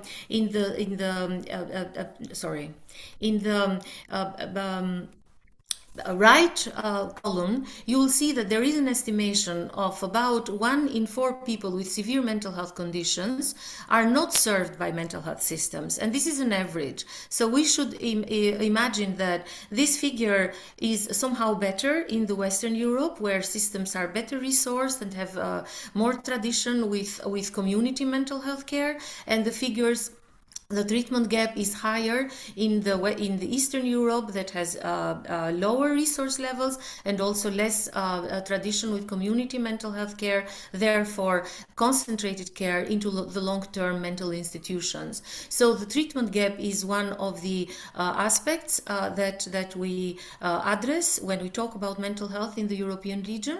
And we also notice that we don't have a very good performance in terms of policy making in our region, because only 1/3 of our member states have a mental health policy and plan that is fully in the process of implementation, and very importantly, that is fully compliant with human rights instrument. We have the UN Convention on Rights of Persons with Disabilities, for instance, and that should be the guiding instrument when every country develops its mental health policies and plans.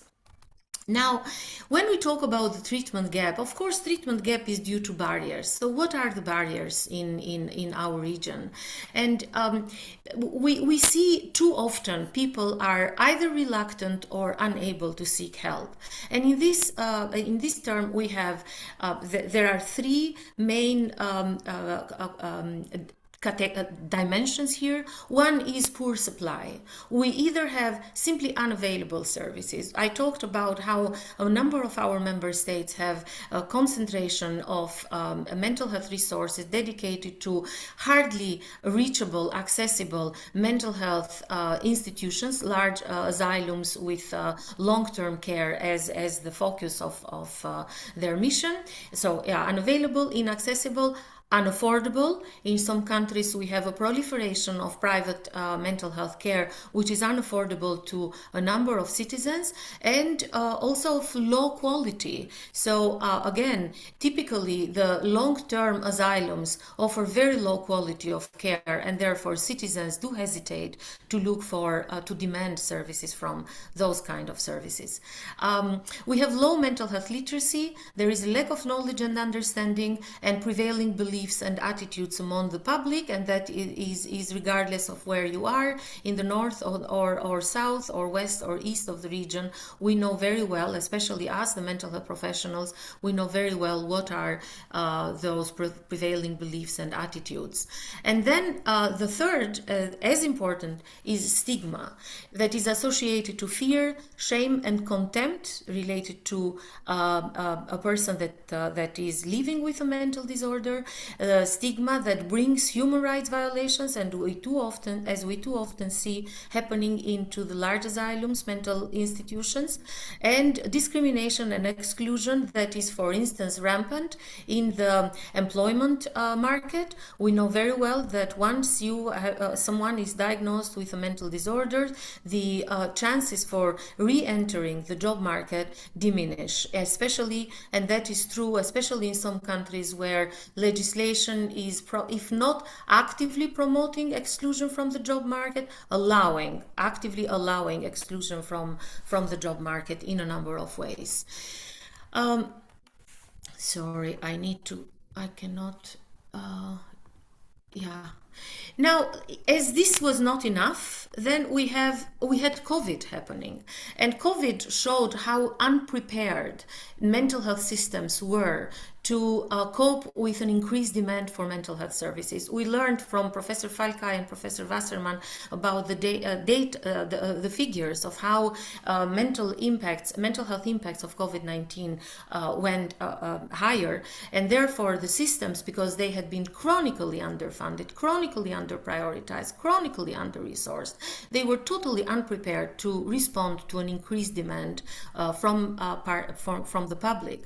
And especially, for instance, we saw new vulnerabilities. Healthcare workers were also mentioned as one group that was typically affected by COVID-19. Their mental health and well-being was affected by COVID-19. And the system simply failed of responding to the need to provide and to support their mental health and well-being.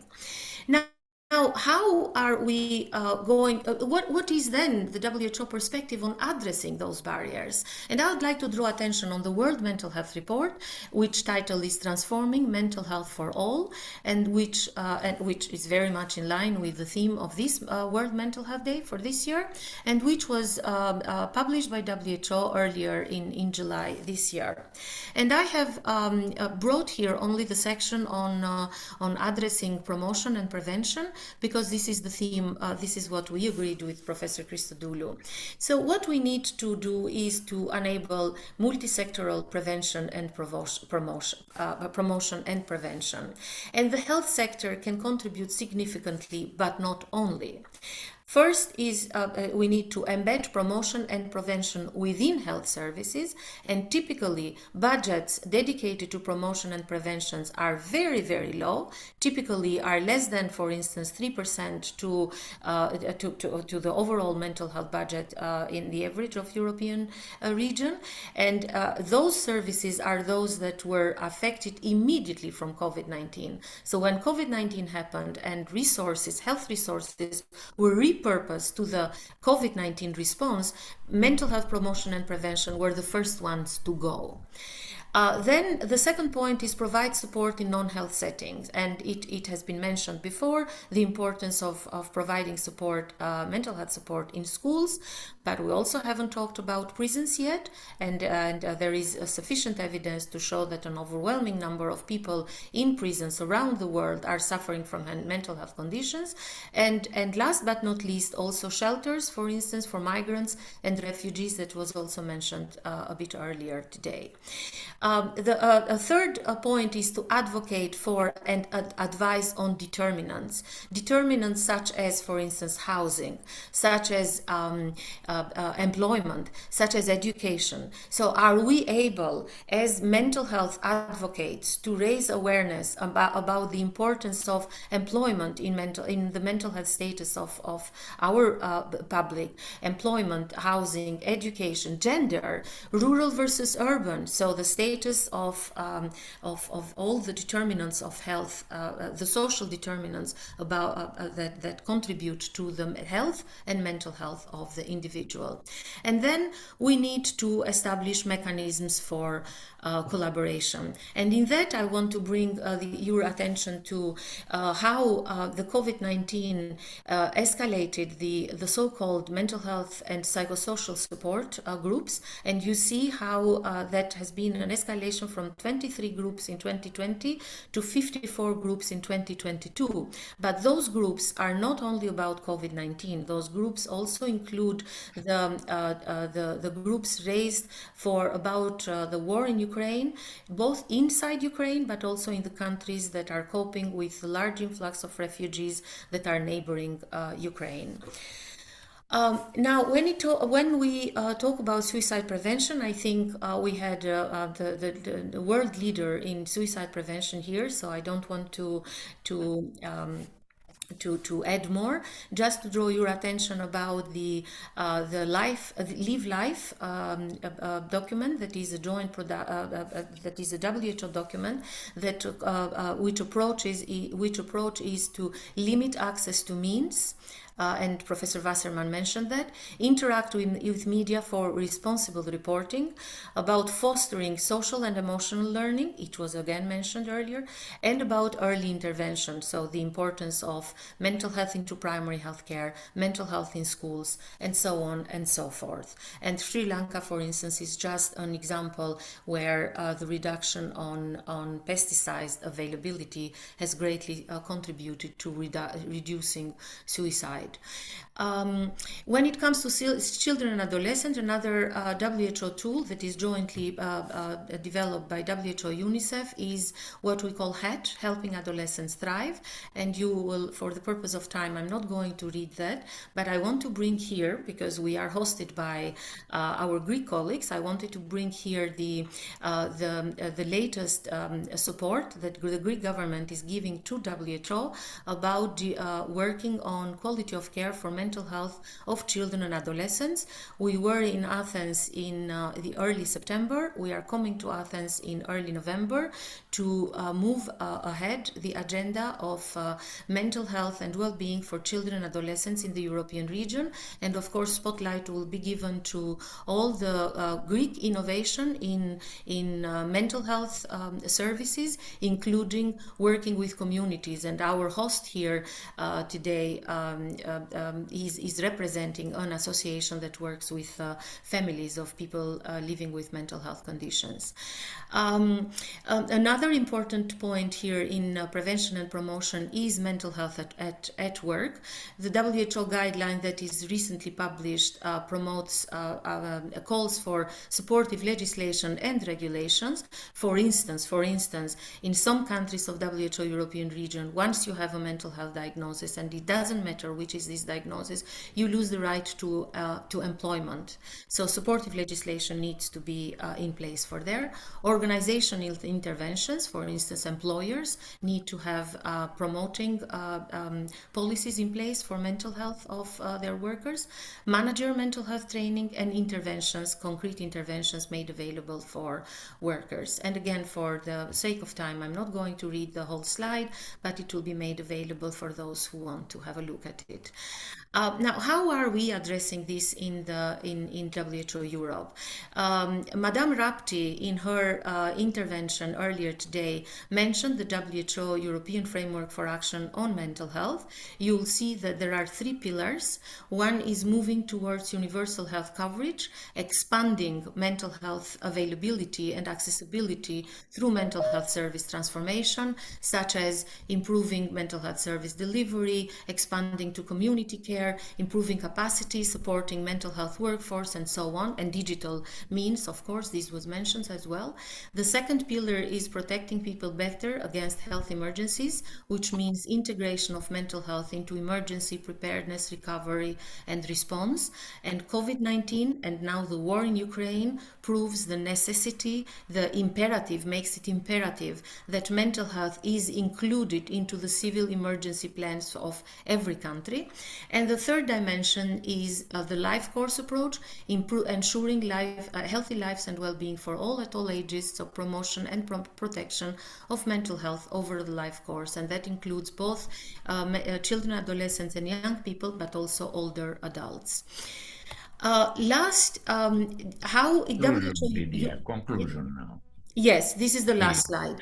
In order to capitalize on the expertise, capacity, and energy that we have in the WHO European region, WHO Europe has established the Pan-European Mental Health Coalition that aims at bringing mental health out of the shadows. It works on those 6 working packages that you can read around this house, and it is founded on an objective to improve mental health data so that we can measure progress and plan for better future. With this, thank you very much and see you soon in Athens. Thank you. Thank you, Lydia. Thank you very much for this very important talk, which we have produced with great speed, but there's quite a lot of material you have to present, I understand. And now we move on to the talk of Dr. Afzal Javed, who is the president of the WPA, and he will speak about inequalities in provision of mental health services. Is Afzal with us?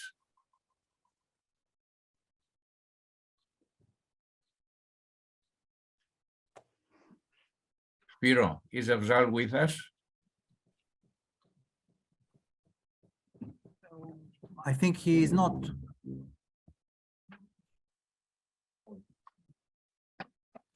No?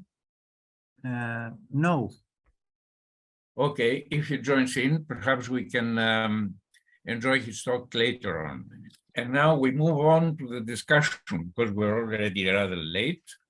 And I would like to introduce Professor Norman Sartorius, who is very well known to everybody. He has been the president of the WPA, of the European Psychiatric Association, and he has received a variety of prizes and distinctions. So I would like Norman Sartorius to pass some comments on the presentations. Norman? Thank you very much. Thank you for the invitation to come. I enjoyed the morning very much. I thought I learned a great deal, and it was a pleasure to hear all these different views that were presented. I also want to express a hope that you will do this every year, but maybe also more frequently, because it is extremely nice to see these important people together and talking about the topics such as we have done today. Let me go through the various presentations that you made and lift maybe one little point out of each of those to see what sort of remains in my memory at least. I was impressed by the show of solidarity and strengths of the Greek involvement in mental health, with a variety of people who spoke. But one item stayed in my mind, which is a very unusual one, and that is the employment of the 1,000 psychologists who will be, in fact, put at the disposal of schools. I hope that this will, in fact, happen, and that it will go hand in hand with another important aspect, and that is the equal attention to the other factors in the education of children, which are the parents and the teachers, very often an area that is neglected, both for the preparation for parenthood that could significantly impact mental health, as well as the support to teachers of children who are very often difficult to control, and the teachers themselves are not always easily coping with the problems which they have. But it was a wonderful thing to hear this. It was also excellent to hear the various other initiatives that have been taken on in Greece. In a way, the talks from Greece have prepared the ground for Professor Mesic's presentation very well, because they have illustrated the fact that the Ministry of Health is involved and the Ministry of Education is involved, and that there is a community and the mayor is speaking. All this bringing together the concept which I think is of great importance and which Professor Mesic has introduced to us and wants to remind us of, and that is the concept of total health. The question that we should not only think about disease, but also about the person who has the disease and the person of the disease who has the disease in his surroundings, in his environment, with a joint action to, as Weizsäcker said, and I think Professor Mesic rightly pointed out, creating the capital of health, which will then allow us to live it in an appropriate way. Professor Mesic also mentioned Dr. Brundtland, and I thought I would go back for that for 1 minute, because it links me to the presentation by Professor Loza. The first Director General of WHO was a psychiatrist, and he was a colonel and wanted to do things efficiently. And one of the things that he wanted to do was to ensure that mental health is always present. And he then said, there cannot be any health without mental health. And then invited the World Federation for Mental Health to come and help and to become its executive arm in many ways.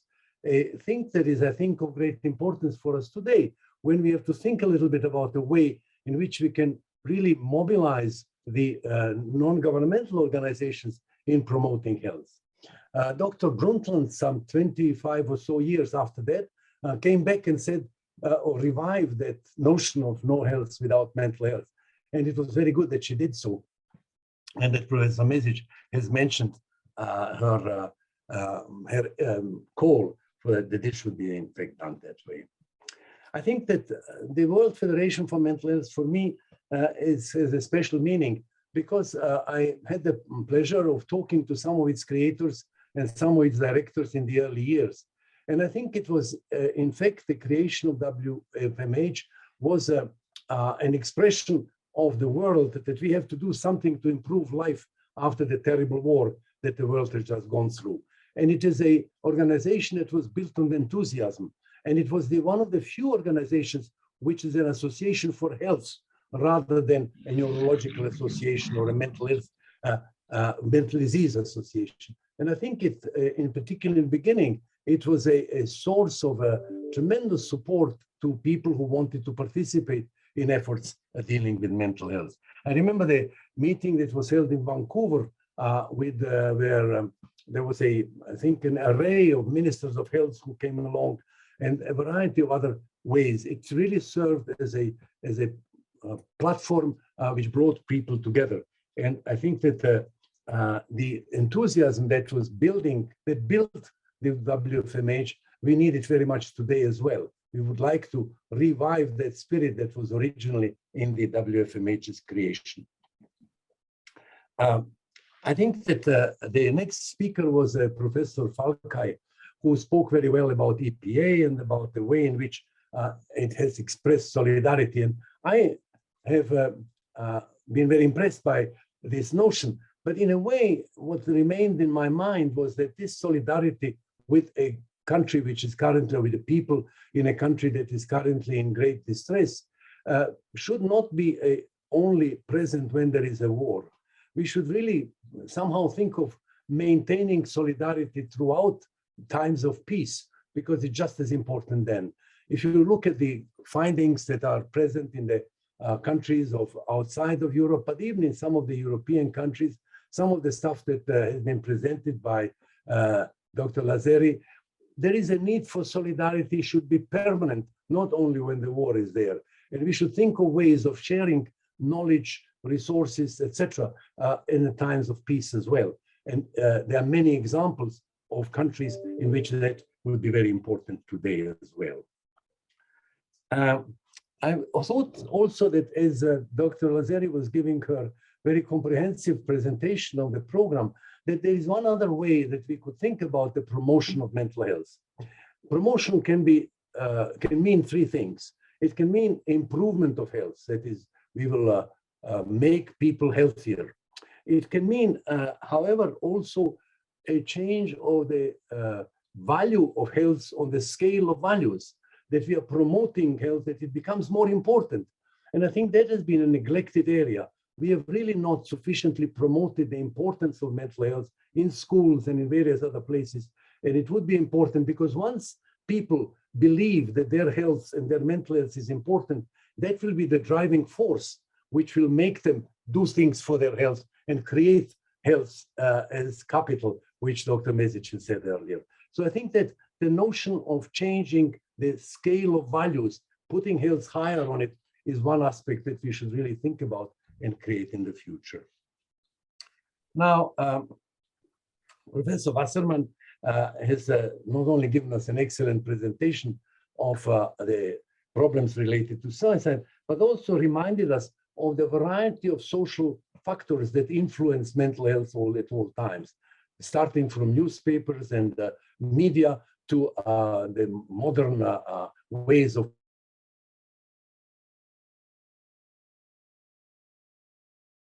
like Facebook, etc., of health, or preventing suicide for that matter.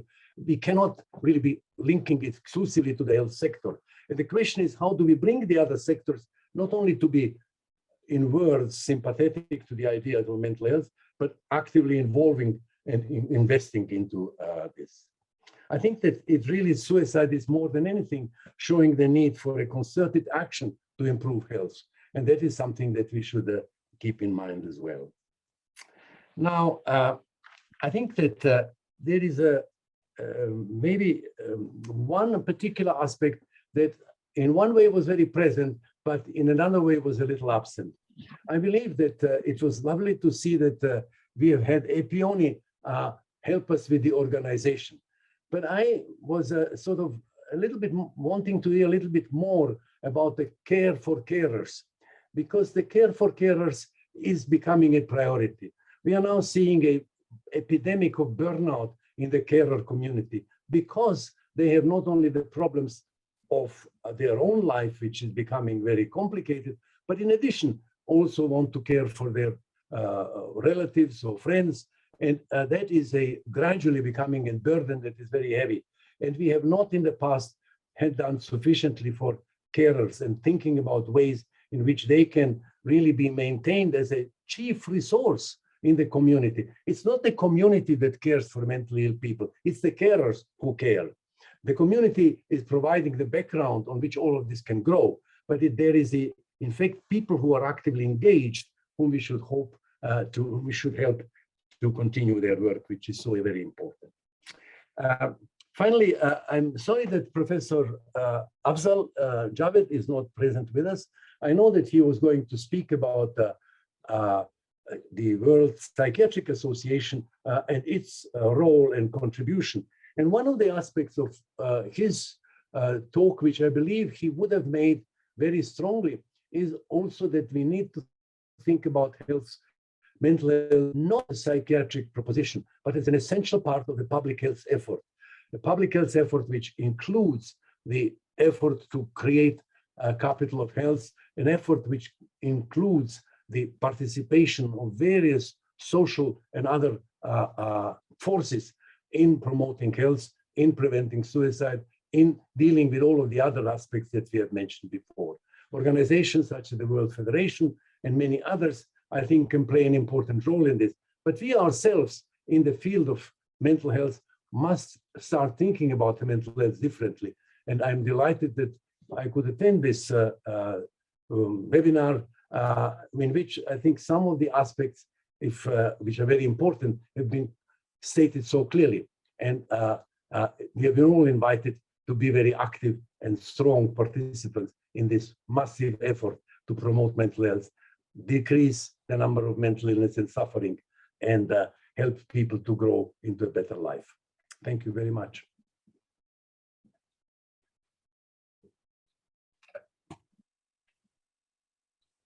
I don't hear anymore. Professor, can you open your microphone? Professor Christodoulou. Yes, okay. I have opened it.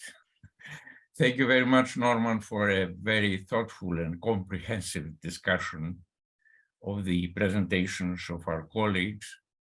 And now, although it's not very elegant, I would like to introduce Nikos Christodoulou, who is the director of the psychiatric department of the University of Thessaly, and who is the second discussant. I thought that we should have a famous psychiatrist like Norman, and the psychiatrist represented the younger generation of psychiatrists, Nikos Christodoulou. And apologies for not being particularly elegant. I am at the hospital, which means that I am actually in the trenches at the moment.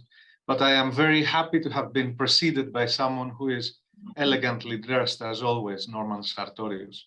And thank you for the introduction. So I'm not going to take much of your time. I think there's you have paid a lot of effort keeping up your attention for all those wonderful presentations so far. What I have noted down during those presentations is that there is a common thread connecting them, and I would like to share those thoughts with you. I think the common thread is education. It sounds like all the presentations do share that thread. Starting with Juan Mezic's presentation, this is a very loved topic. In fact, person-centered medicine is something that we've been working with for a number of years, or probably decades now, with Juan. Coincidentally, we started the academic year here at the University of Thessaly, and 2 days ago, I presented something for the medical students. I'm going to try to share this for you for a minute. So what I'm teaching them, I'm sorry, it's in Greek, but it's a Greek university, so there you go. What I'm teaching them is to think beyond the biopsychosocial model. And I'm using as an example the person-centered medicine model, Juan's model. And in particular, I'm teaching them how to not just be holistic in their care approach, but to be total in their care approach, which in Greece is synoliki. We have a word for it. And I'm also trying to teach them how to do this in practice. So to use instruments that they can bring this model, this person-centered medicine approach, this holistic or total care model to the patients. So what I was trying to, what I illustrated here is that in practice, what we're trying to do here is to get that attitude, that holistic approach to care to the ground, to the trenches, and to teach it to medical students. So moving on quickly, and I would like to expand more on that, but I think we're short on time. So I'm going to move to Professor Loza's presentation, which highlighted the immense role of the World Federation for Mental Health, and in particular, the specific role that is mentioned in their mission, the original mission, which was articulated as early as 1948. And what it really says is that promotion is not just a biological business. It has to do with again, a holistic approach, and more so on a political level. We're talking about total care, to link it to Juan Mesic's presentation, but on a political level. And the epitome of that, in my view, has been the Athens Anti-War Declaration, which talks about a very a morbid social phenomenon, which is war, and how that affects mental health and health in general, and how important it is to tackle such catastrophes, the likes of which we have seen very, very, very recently with Ukraine, in order to promote mental health. So I think that the role of the World Federation for Mental Health is broader, and I agree with Professor Loza that it can lead the field in that front. Another point that Professor Loza made, which I really took on board, is the one about moving away from categorical classification processes, getting diagnosis done as perhaps labels, and to move into something which is a little bit more comprehensive. We're talking about formulations, which can include dimensional and narrative aspects, but also personal aspects, personal understandings of health and of expectations for people. And that can be applied preventatively as well. Then moving on to Professor Falkai's presentation, it highlighted something which is going to be the elephant in the room in the next few years. And I think a lot of people have touched on this various points today, and that's the financial burden of mental health. He talked about 277 billion euros per year, and he talked about the increased global burden, which also Professor Wasserman and Dr. Lazzeri talked about today. This is something that we need to be looking at, because it's something that can only be tackled through prevention. There is no way that burden can be tackled in retrospect. It has to be tackled in prospect. Then Professor Wasserman has talked about the increasing depression and anxiety, but paradoxically not increasing suicide levels during COVID. We've seen this on the ground. I've seen this, we see this every day. People do suffer, and the incidence and prevalence of illnesses, of mental illnesses, particularly acute presentations during the COVID pandemic, have increased massively. In this department I'm in at the moment, we've had an increase from about 40% of involuntary admissions to 80%, which is not sustainable for an acute system of care.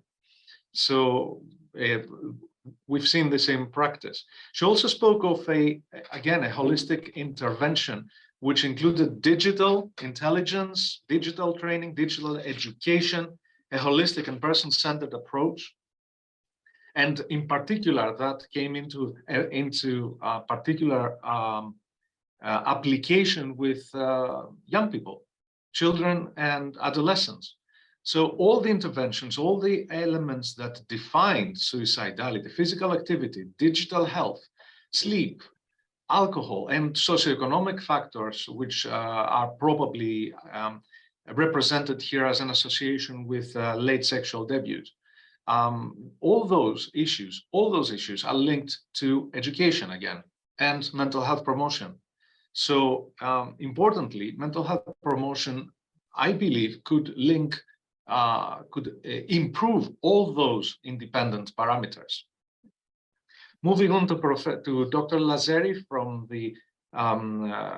her presentation, what I kept was that there is a low level of policy completeness across the countries that are overseen in Europe by the organization. But then again, what crossed my mind is that policy completeness doesn't really affect what's happening on the ground. How we deal with things on the ground really does depend on good quality education. And I'm not talking about knowledge and skills. I'm talking about attitudes and flexibility towards problem solving, good collaboration, good communication. These are the skills, these are the attitudes that we need to tackle things on the ground. Policies are good, but policy completeness is not necessarily what's needed. Also, something that's mentioned in Dr. Lazzeri's presentation is the essence of stigma, which was presented very eloquently on that slide with the 3 bubbles. I enjoyed that slide. What I wanted to add on that slide is that there is also stigma on an institutional level. And again, education can provide a solution to that. What do I mean by educational level? Managers do not understand and do not necessarily instinctively grasp the fact that implementing measures on preventing mental illness will have a return on investment that's going to be multiple the investment that they put in the first place. We know from the literature that it's every $1 you invest, you have anything between $4 and $6 in return in societal avoidance of costs. And that is not translated very well in the world of managers. So policymakers do need that bit of education to function in a way that will benefit mental health promotion and illness prevention.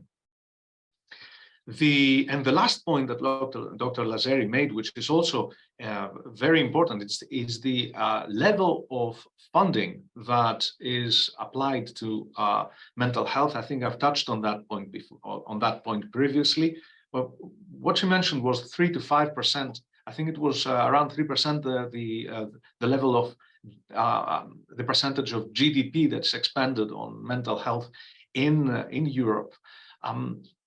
My point here would be that perhaps a smart application of that level of funding could go a long way. It's very difficult for me to understand how a larger percentage of that funding can be applied to mental health alone. But it makes sense to think about smarter systems and how to get education to work smarter for us. And with that, I want to thank you and to apologize for the time I took up.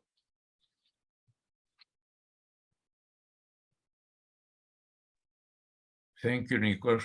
I don't want to add further comments on your presentation. Perhaps some other people can do. But I see here a note that Afzal is present. And I hope we will have the opportunity to listen to his presentation, although the limits of our session have been surpassed. Spiro, can we probably to hear a few words, but not the whole presentation? A summary. A summary without slides. Yes. Is it possible? Of course, some slides. Come on, Spiros, be more generous. Let the president of the WPA speak. Well, thank you very much, Professor Christodoulou, and thank you very much, all the panelists. I'm extremely sorry. Because of the connection problem, I was unable to join on time. I have, however, heard some of the presentations, which really make sense. And I would say that this is one of the best panel that could prioritize and that could promote the need for the mental health and for overcoming the inequalities in the provision of mental health. As it has already been mentioned that mental health and the practice of mental health faces a number of problems.